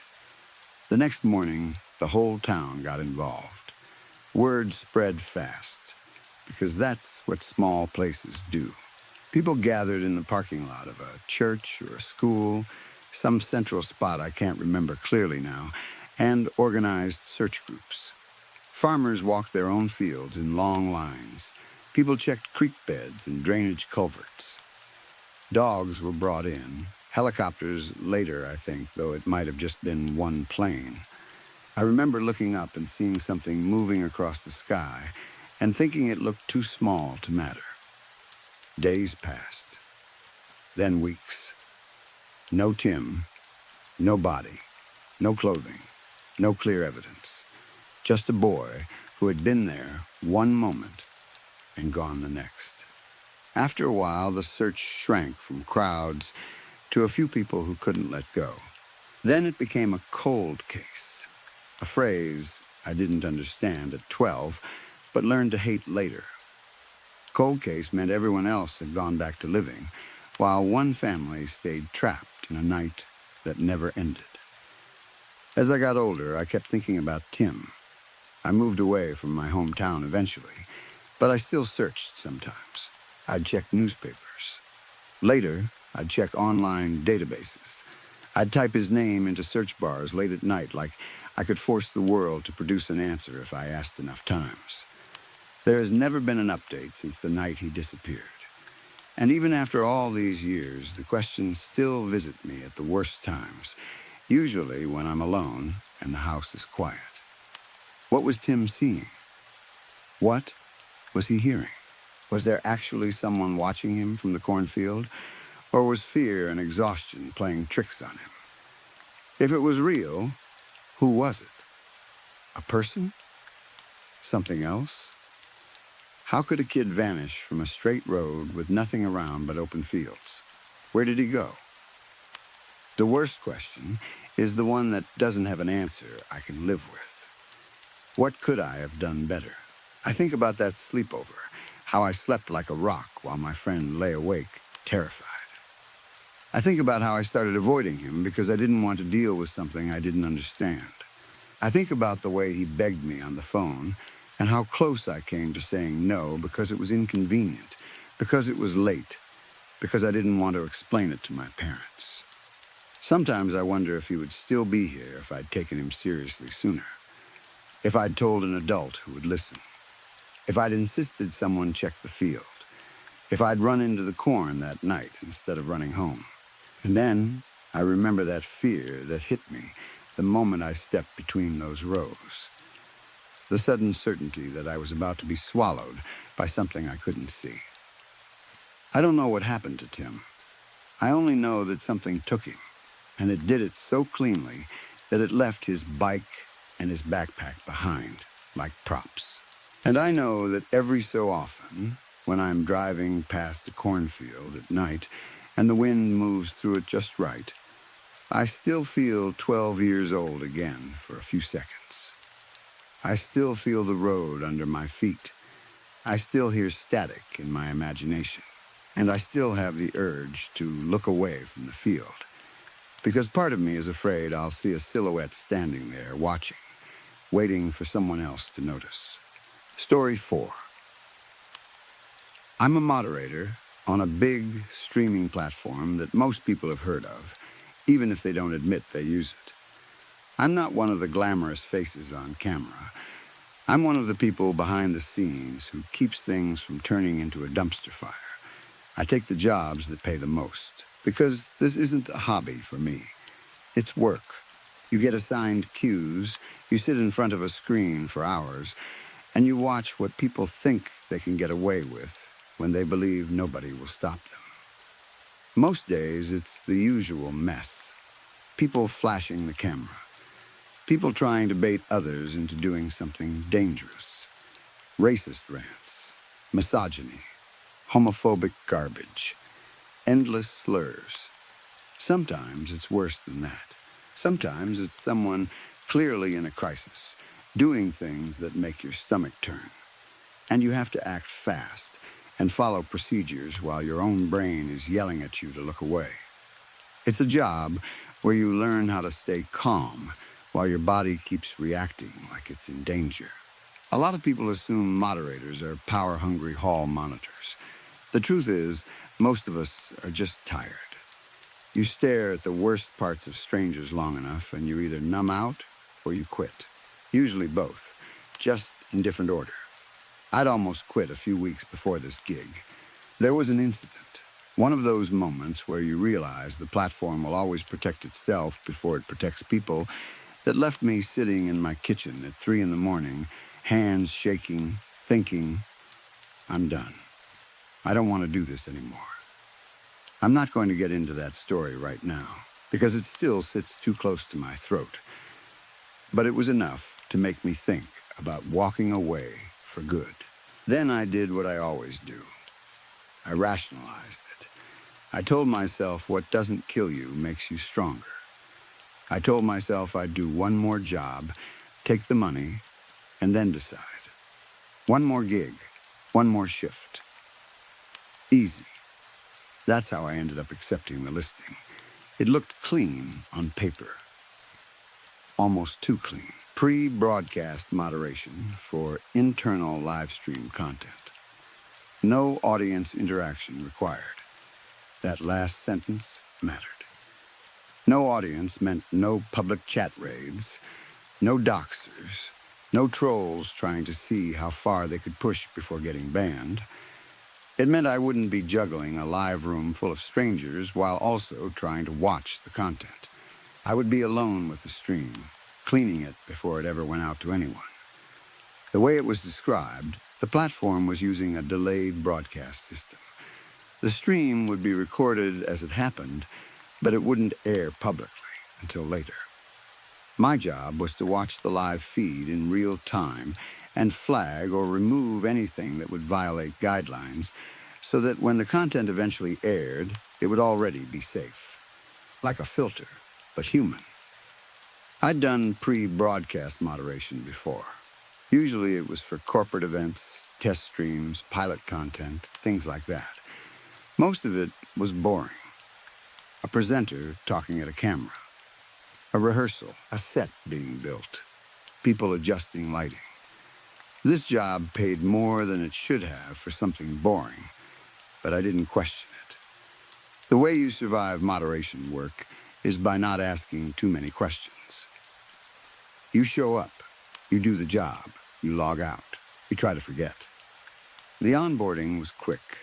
A guy with a neutral voice ran through the basics like he'd said them 100 times. Nothing about him stood out except how tired he sounded. He didn't introduce himself with a last name. He didn't joke. He didn't even try to be friendly. He just walked me through access credentials and made sure I understood the rules. Then he gave me the instructions. They were simple, but weirdly specific. Do not pause, rewind, or refresh the stream. Do not take screenshots or record the screen. Do not open the chat history tab.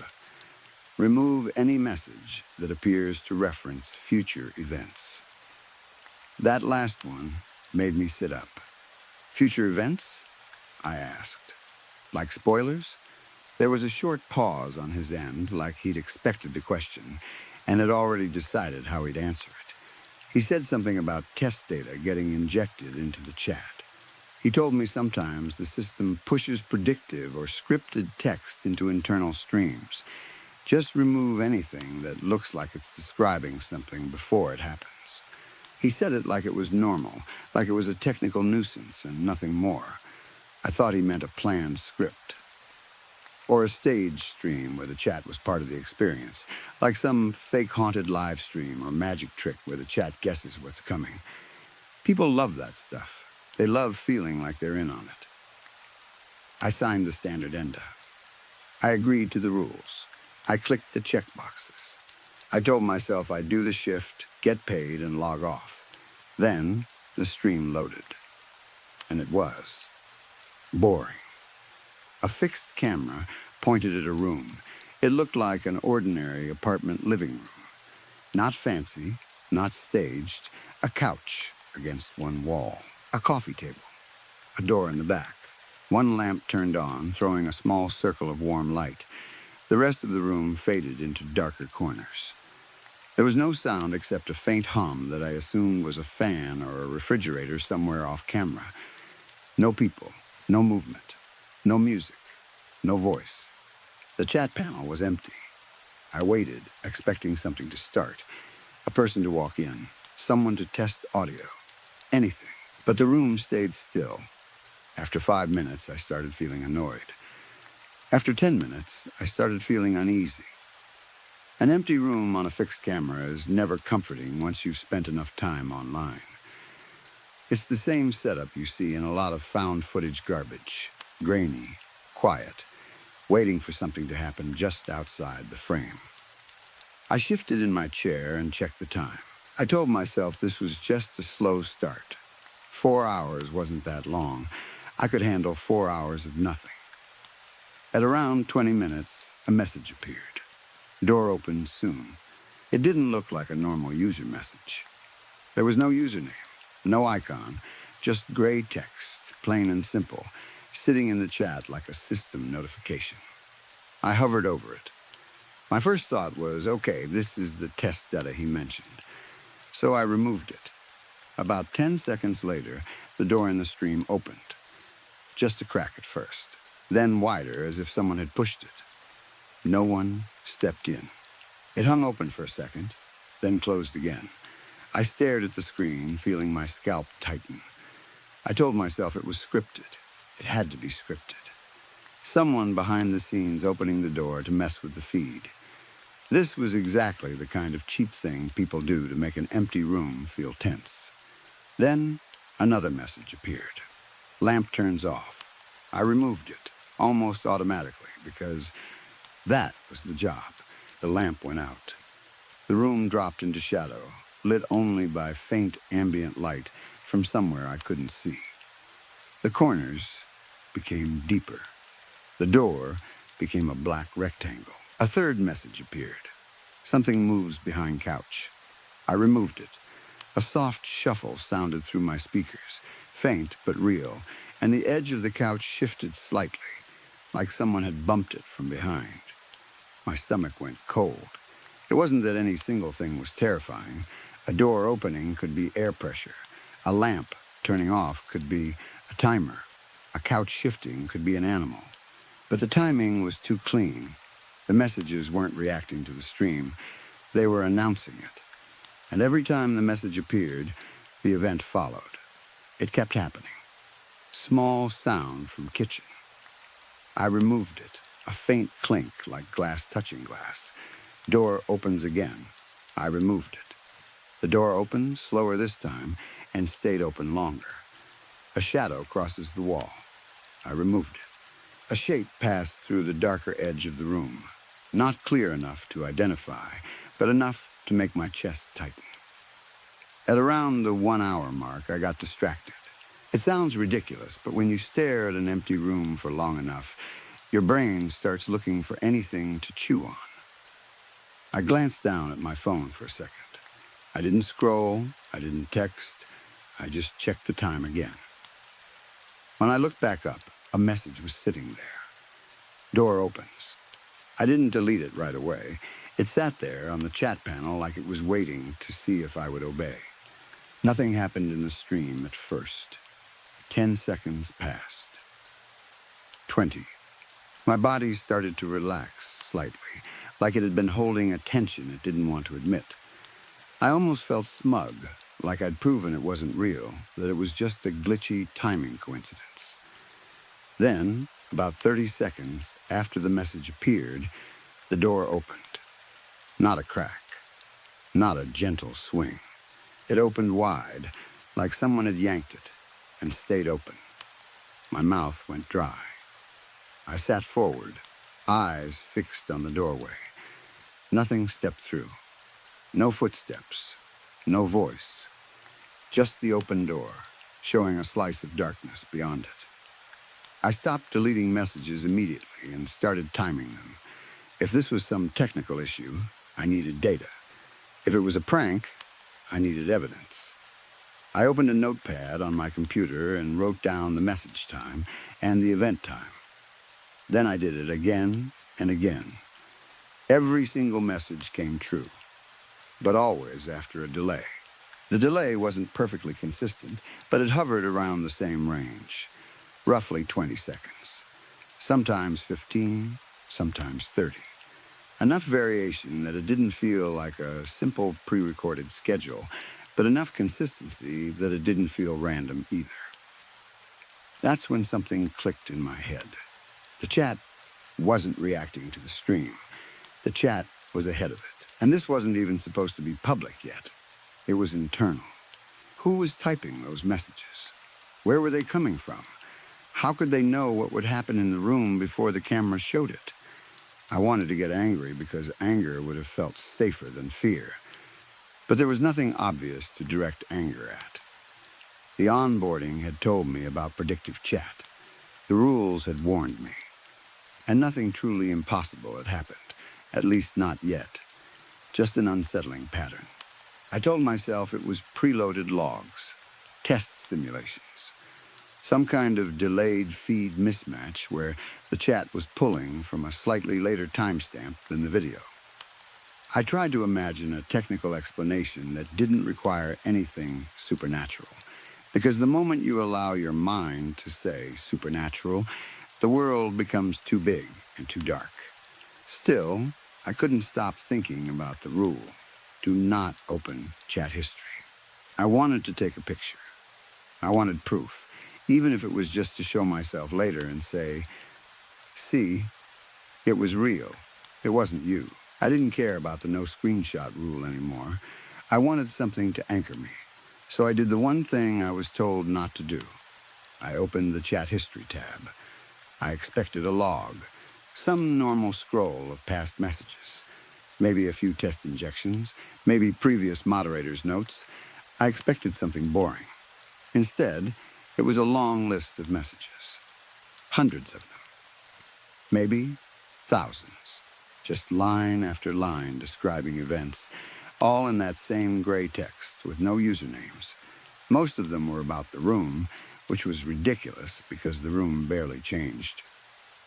Door opens, lamp flickers, movement in hallway, sound of breathing. The longer I scrolled, the more my stomach tightened. Some messages were repetitive. Some were small and specific. Some were like stage directions written by someone who had nothing but patience. Then I saw one that made my blood run cold. Moderator closes chat history. I froze. I hadn't closed it yet. My cursor was still on the scroll bar. The chat history was still open. I stared at the line for several seconds, my mind trying to reject it, trying to treat it like a coincidence. But the words were too exact, too personal, too aware. Then I scrolled a little more, and my throat tightened harder. Should I? That line didn't look like a normal message either. It looked like hesitation, like the chat itself was thinking out loud. Then the next line. Moderator feels happy they closed chat history. I slammed the tab closed immediately, heart pounding so hard I could feel it in my fingertips. I went back to the main view and stared at the empty room again, trying to breathe normally. My hands were shaking. I held them together under the desk so I wouldn't keep looking at them. I told myself it was still technical. It had to be.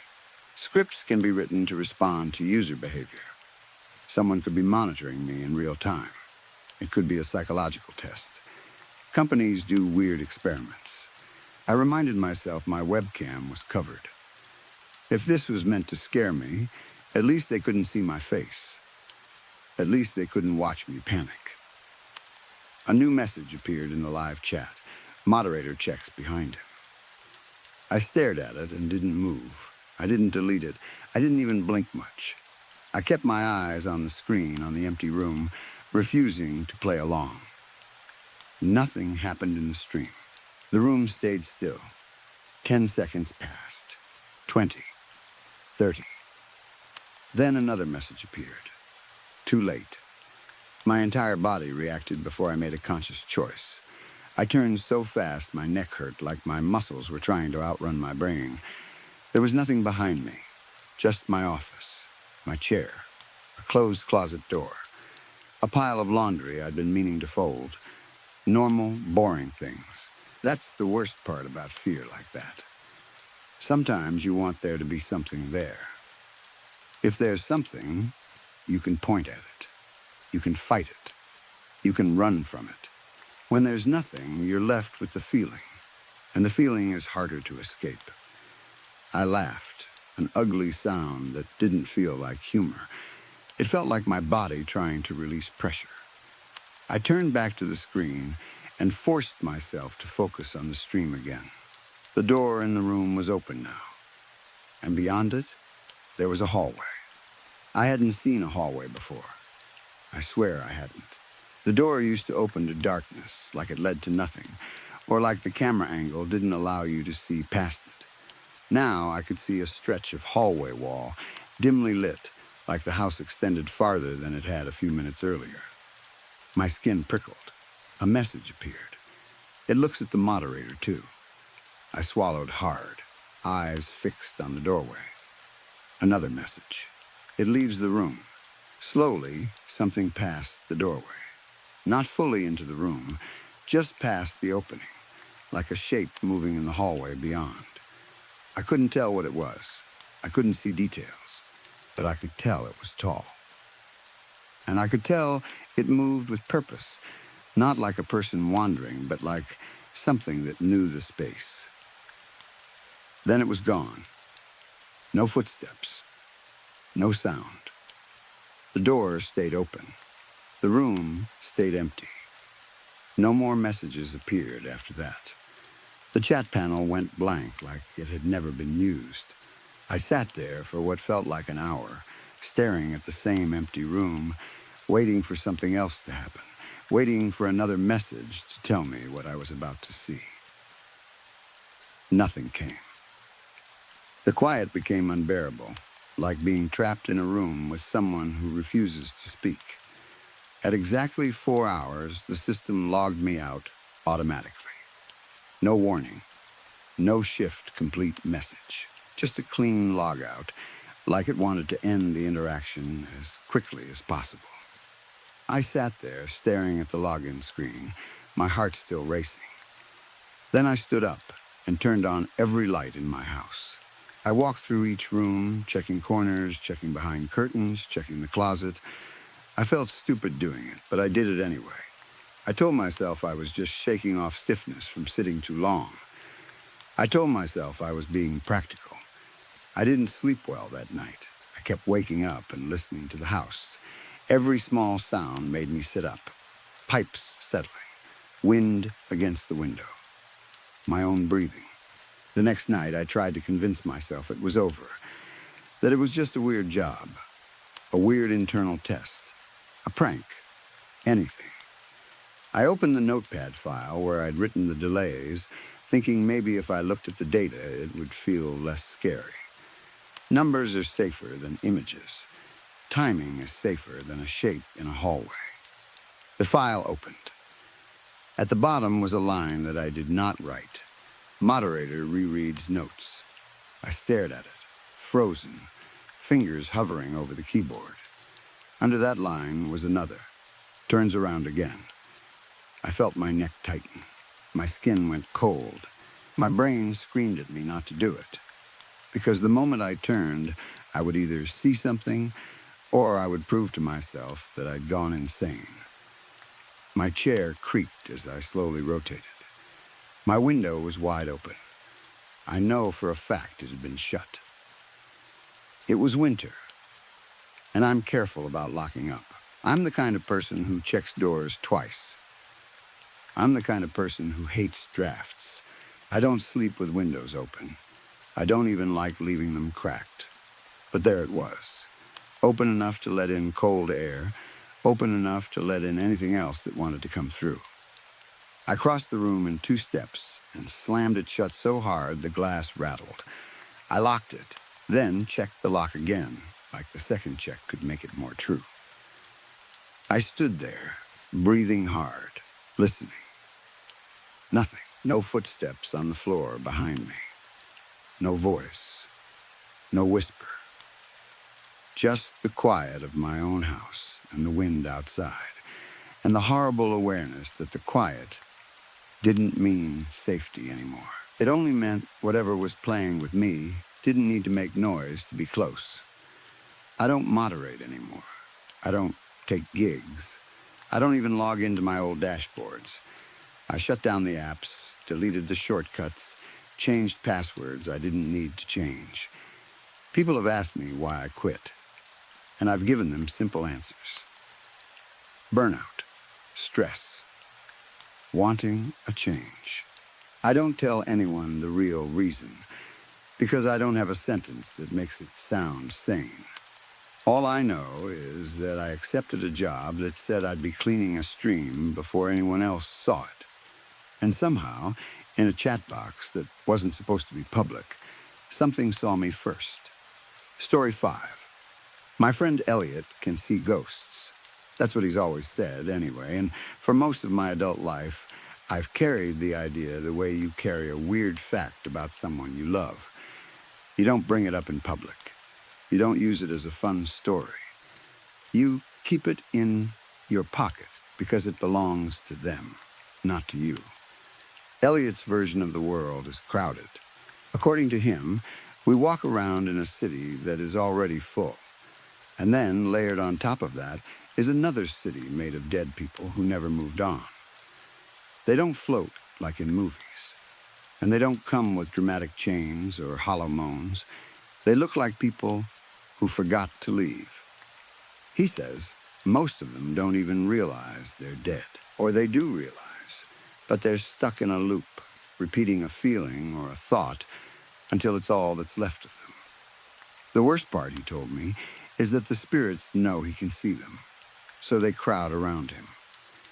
He describes it like being the only person in a crowd wearing a bright color. Everyone's eyes find you. Everyone angles toward you. It doesn't matter where you go. It doesn't matter how quiet you try to be. You still end up surrounded. And it's not like they politely line up and wait their turn. He told me they speak a different language. Not French, not Spanish, not anything you could learn. A language made out of gestures and facial expressions and movements that don't make sense to a living body. Even the way they move their hands is confusing, and sometimes aggressive. He said it's like watching someone give directions in a dream. It feels like it should mean something, but you can't grab it. You can't translate it. You only feel the urgency. Elliot has habits because of it. When he leaves his apartment, he dresses like someone who doesn't want to be recognized. Heavy clothing, even when it's warm. Big watches, baseball caps pulled down low, sunglasses, hoodies. He says it helps because it breaks his own focus. If he can't see clearly, sometimes they can't lock on as easily. Or maybe it's not about them at all. Maybe it's about him giving his brain fewer chances to pick out faces in the crowd. We live near each other in Brooklyn. Not the glossy Brooklyn from TV, but the real kind where you learn which corners smell like garbage on hot days and which bodegas have the nicer cat. Elliot says wherever he goes, it's crowded. He'll text me from a deli line saying it's packed, and later I'll meet him there and it'll be normal. Just a few people, nothing special. He's not talking about the living. One time he told me he was on an empty subway car that was full of spirits. He was coming home late, he said, and the train stalled underground for almost an hour. No announcements, no movement, just the hum of electricity and the dirty smell of the tunnel. He was alone in the car, alone with the living, until he realized he wasn't alone at all. He said it was like they rose out of the floor and the seats and the air. Not dramatically, more like his eyes adjusted to them the way eyes adjust to darkness. 1 second he was alone. The next second, the car was packed shoulder to shoulder with people who didn't blink. They swarmed him. Not physically, not pushing him, but crowding him in that way where every inch of your personal space feels occupied by attention. Desperate for him to understand something they couldn't communicate. desperate in the way drowning people are desperate. He said that was the worst, being trapped underground and being alone, and then realizing there's no such thing as being alone. If you were about to say he made it up for attention, I get it. I really do. A story like that sounds like an excuse for being withdrawn, or a way to seem special, or a symptom that needs treatment. I thought those things too, for years, because believing someone can see ghosts is not an easy thing to do in the middle of a modern city where everyone is glued to their phones and the biggest mystery is whether the train will show up. But here's the part that always kept me from fully dismissing him. Elliot doesn't tell people. He doesn't use it as a conversation starter. He doesn't post about it. He doesn't perform it. The circle of people who know is tiny. His parents, his mom believes a little, his dad, not at all. One ex-girlfriend. Me. We were only together for our freshman year of high school, 20 years ago, back when everything felt dramatic and permanent. When Elliot told me back then that he saw dead people all the time, I didn't react well. I'm not proud of it. I thought he was making it up. Then I thought he was unstable. And I'm sorry to say it, but his confession was part of why I broke up with him. I apologized later. Years later. The kind of apology you give when you finally understand you were cruel because you were scared. Elliot forgave me in that quiet way he has, like forgiveness is something he does for himself as much as for the other person. And over time, I stopped thinking he was lying or crazy. Not because I saw proof, but because I watched what it did to him. His life got smaller in ways that didn't benefit him. He avoided crowds. He avoided jobs that required commuting. He avoided certain streets. He stopped dating. He stopped going out. He lived like a man trying to keep his world within a safe perimeter. People don't ruin their own lives for attention. Not in that slow, consistent way. Not for 20 years. Elliot has what he calls deeper vision. That's the phrase he used once when he was trying to explain it without sounding dramatic. Like the world has layers, and he can see one more layer than the rest of us. He didn't say it like a superhero. He said it like a curse you learn to manage. And if it's a gift, I kept thinking, why not share it? That thought lived in the back of my mind for years because of my job. I work in reality TV production. I've been in that world since my first college internship. I know what sells. I know what makes a room of executives lean forward. I know how quickly a person can go from unknown to famous if the premise is strong and the lead is compelling. Elliot would be compelling. I didn't know what the exact angle would be. There are 100 versions of it. A show where he helps people connect with dead loved ones. A show where he walks through places with history and tells you what's still there. A show where he just explains what it's like to live like him, crowded by invisible strangers. Not in a cheesy way. Elliot could do it sincerely. He can be intense, but he's attractive, smart, and genuinely kind in a way you don't see much in television. He listens. He doesn't fake warmth. His kindness doesn't feel like a strategy.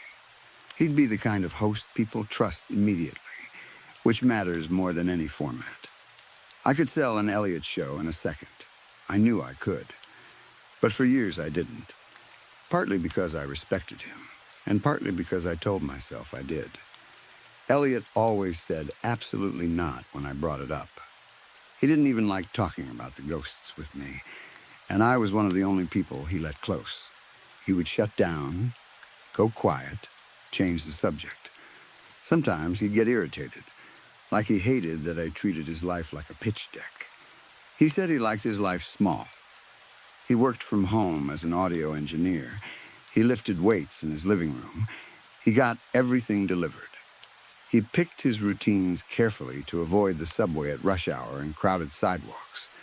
To him, a big life didn't sound like success. It sounded like being trapped in a stadium with no exits. There's no peace in being seen, he told me once. Not for me. He had a ghost in his apartment, by the way. He called it his roommate. He said it kept itself confined to the small second bathroom he never used. He'd mention it casually sometimes, like you'd mention a noisy neighbor or a leaky pipe. He said the ghost always stood at the sink and stared into the mirror. I dared myself to peek in that bathroom once. I didn't believe him, but I wanted to see what I would feel. It was a tiny half bath, windowless, almost like a closet that happened to have a toilet and sink. What surprised me wasn't a ghost. What surprised me was the tile. Gorgeous blue tile on the floor and walls, bright and clean, like the room deserved better than being ignored. I remember thinking what a shame it was that nobody saw it. At the time, that thought felt harmless. Later, it would feel like a warning about my personality, about what I always do. I look at something private, and I immediately think about turning it into something public. I never believed Elliot was truly happy, but I also didn't push. Years went by. I kept working. I kept going to parties where producers asked, "What are you excited about?" And I'd pitch safer ideas. Cults, scams, missing persons stories, crime, the kind of research that ruins your sleep and makes you feel unsafe everywhere, but that networks always want because fear sells.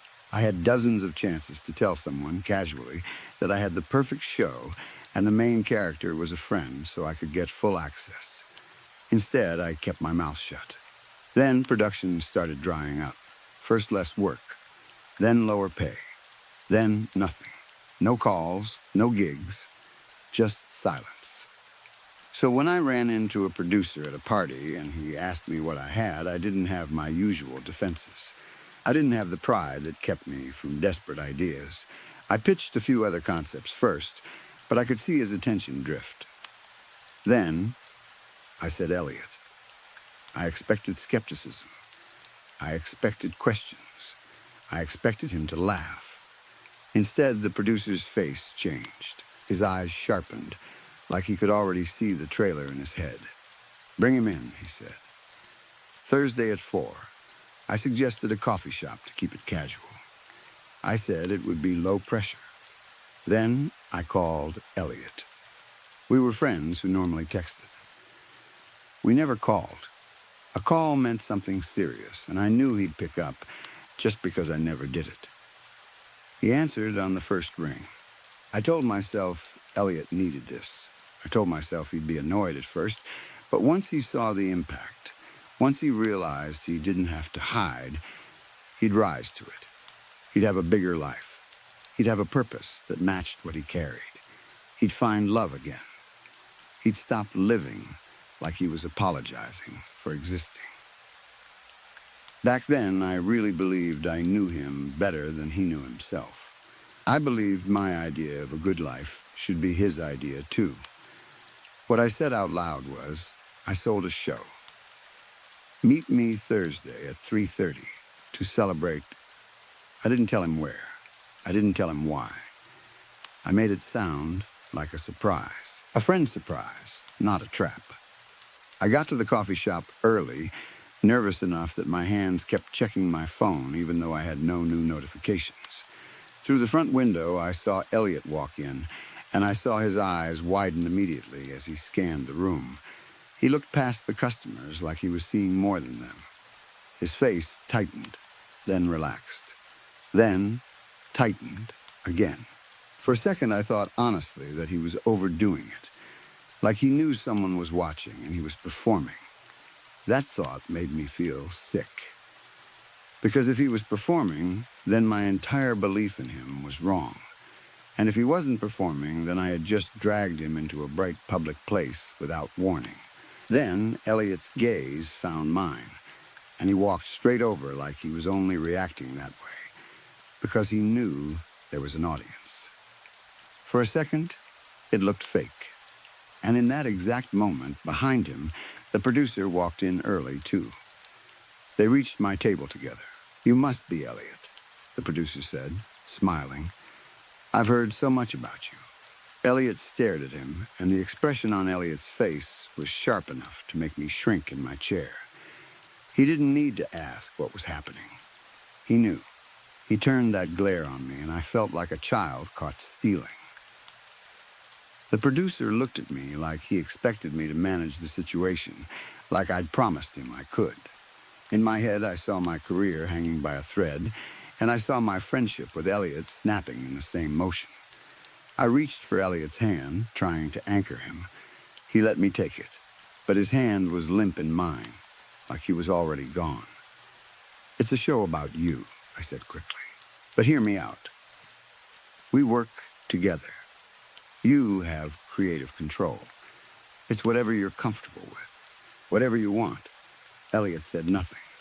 He looked at me like I was someone he had misjudged. "He believes you," I added, nodding at the producer. "You're safe." Elliot pulled his hand away. "I'm sorry she wasted your time," he said to the producer, and his voice was calm in a way that scared me. "But I can't see ghosts." He paused, then kept going without looking at me. That was a lie I told her as a kid so she'd break up with me, and I thought it was hilarious to keep it going. Then Elliot turned and walked out. The producer didn't say anything. He just gave me a look of pity so deep I wanted to disappear. I wanted to die and become a ghost, just so I wouldn't have to sit there in my own humiliation. I had to pray he wouldn't tell anyone we both knew, because people in that world love a humiliating story. Weeks passed. I still wasn't working. I didn't text Elliot. He didn't reach out to me. The more I thought about it, the more angry I became. Of course he was lying, I told myself. Nothing he'd ever said could be proven. If someone died in a building, that didn't mean the ghost he saw was connected. It was convenient, unverifiable, perfect for manipulation. I built my anger into armor because it hurt less than guilt. My intention had been to help him, I told myself. He was the one who did the real harm. He was the one who made me look stupid. He was the one who wasted my time and ruined a career opportunity. That's what I repeated until I almost believed it. Then, after a month of silence, Elliot texted me. He said he was sorry. He said the truth was complicated. He said I should come over and he would explain. The relief I felt when I read it made my guilt obvious. I hadn't just been angry. I'd been waiting. I'd been hoping he'd forgive me. I told myself I didn't deserve it, and I went anyway. When I got to Elliot's apartment, it smelled awful. Spoiled food, unwashed laundry, stale air that had sat too long without fresh windows. The place was cluttered with takeout containers, plates, empty cans. It wasn't just messy. It was the kind of mess that happens when someone stops caring whether they exist. Elliot looked worse too. Not dirty, but hollow. Like he'd been sleeping wrong for weeks. He told me he'd felt so ashamed about lying to me for so long that it triggered a depressive episode, and he was only now coming out of it. He said it quietly, like he was reading facts off a page. I didn't know what to say, so I did what I always do when emotions get complicated. I cleaned. I sat him on the couch, handed him a glass of water, turned on some music to fill the silence, and started washing dishes. It gave my hands a job so my brain didn't have to process everything at once. When I came out of the kitchen, Elliot was still sitting on the couch, staring at the wall. The water was untouched. I sat beside him. "Why did you lie?" I asked. "Was it really just to laugh at me?" Elliot shook his head slowly. "No," he said. "I wanted you to think I was interesting." His voice tightened. "Even now, it's all you ever want to talk about. Would you want my friendship without the ghosts?" "Yes," I said immediately. "I care about you. I always have." He looked at me like he didn't know whether to believe that. Then he said, "I'm in love with you." I kept my face still. I even kept a small, polite smile on it, the kind of smile you use when you're trying not to panic. Elliot's vulnerability pierced me, but so did my urge to stand up and leave and never come back. The apartment felt too close. The air felt thick. The smell made my stomach turn, and I hated myself for caring about that at a moment like this. But I didn't want to be the person who abandoned him again. I didn't want to be the teenage version of myself who ran the moment things got uncomfortable.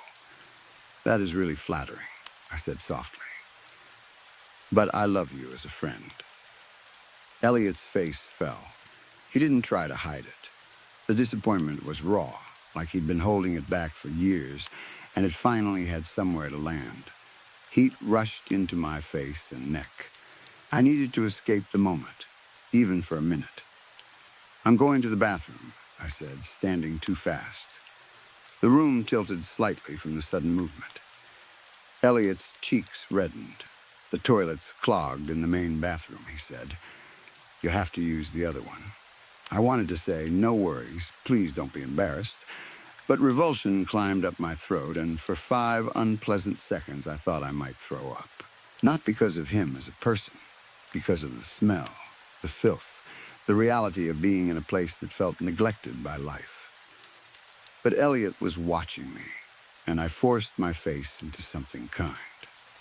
Not a problem, I said.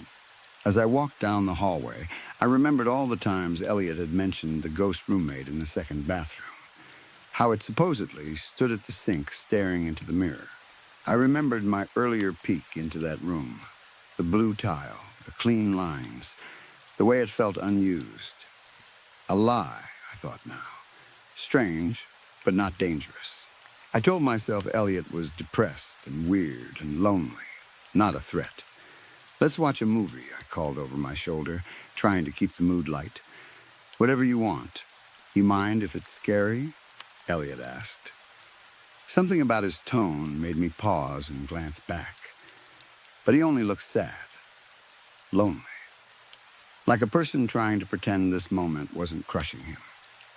He was my oldest friend. When I smiled at him, I meant it. Yeah, I said, that's fine. Inside the second bathroom, I locked the door without thinking. It was habit, privacy, safety. I didn't want him hearing me pee when everything between us already felt too exposed. The room was exactly as I remembered, small, windowless, clean-looking in a way the rest of his apartment didn't. No soap on the sink, no extra towels, no toilet paper, just a toilet, a sink, and that beautiful blue tile. Standing there, I drafted my exit plan. I decided I would tell Elliot I needed to leave. I'd make up an excuse. I didn't feel well. I had something early tomorrow. I forgot I had other plans. Anything that would let me escape without making him feel worse. I rinsed my hands, then dried them on my jeans. I avoided the center of the room without really knowing why, like my body didn't want to stand in front of that sink. Then, I tried to unlock the door. It didn't open.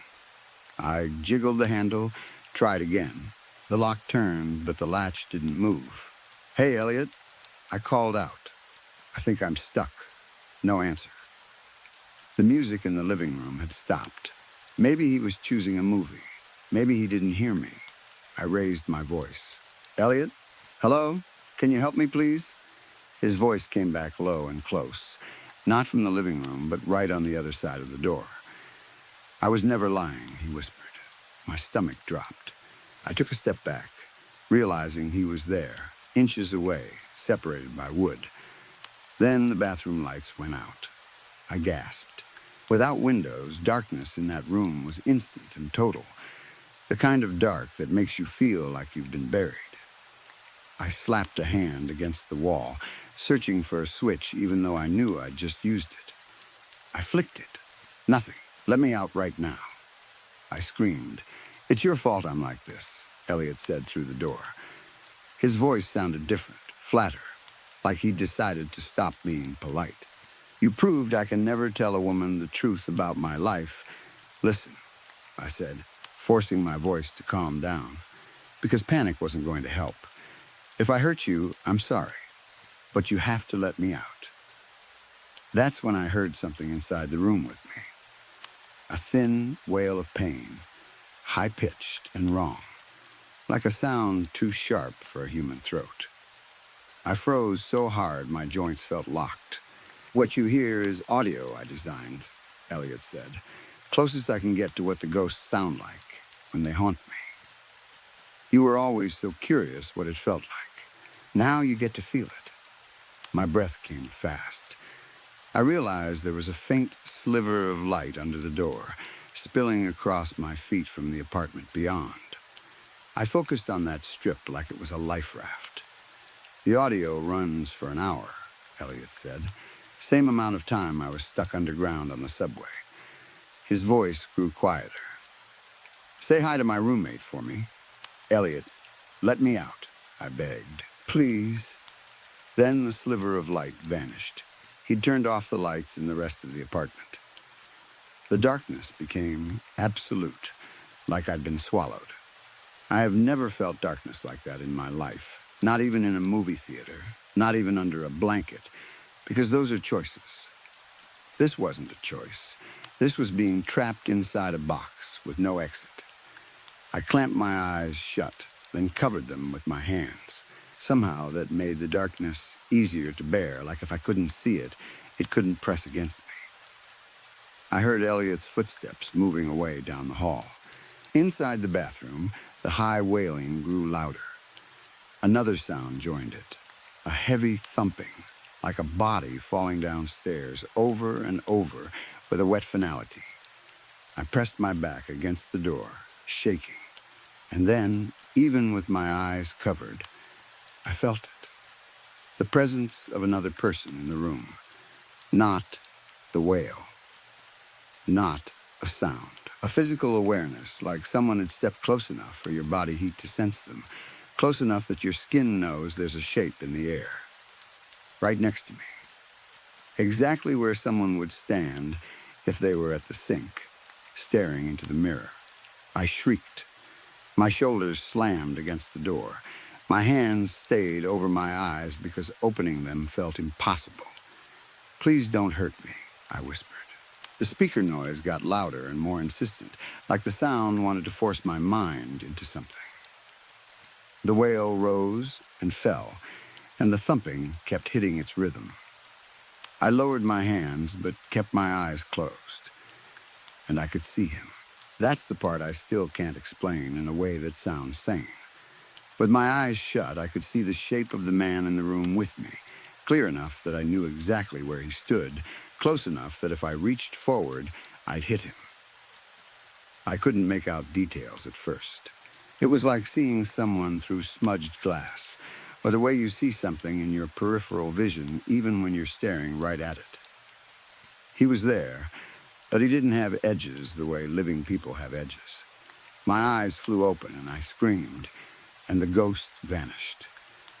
The darkness returned to being just darkness, empty. Then I blinked from panic, and in that blink, he came back. I squeezed my eyes open again, and he was gone. I tried to keep my eyes open. I really did. I forced my eyelids wide and stared into nothing, terrified that even a moment of closing them would bring him back. But fear makes you blink. It's not a choice. Your body tries to protect your eyes. The moment my eyes closed again, he returned.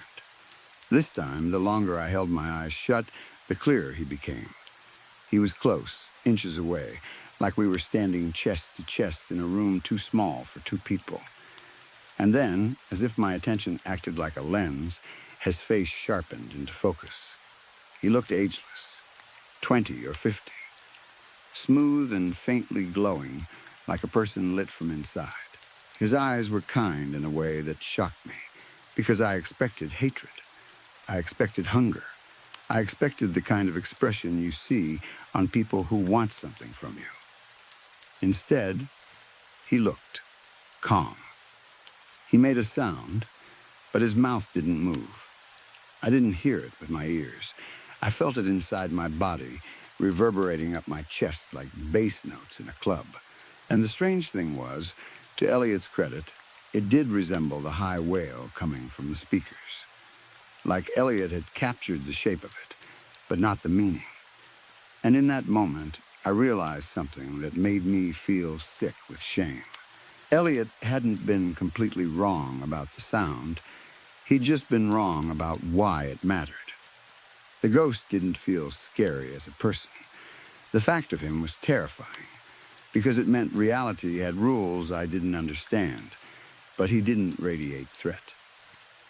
And I realized, with horrible clarity, that part of me had always wanted this. I had always wanted proof. I had wanted to see a ghost the way you want to see something rare, to confirm your world is bigger than you thought. I had wanted it like a child wants magic. Now it was here, and that curiosity worked like a key. The ghost's sound shaped itself into meaning without turning into words. It was a rush of emotion that arrived whole, like someone pouring a feeling directly into my mind. Gratitude, relief, a sudden bright awareness of what it meant to have a body, to occupy physical space, to feel anything at all.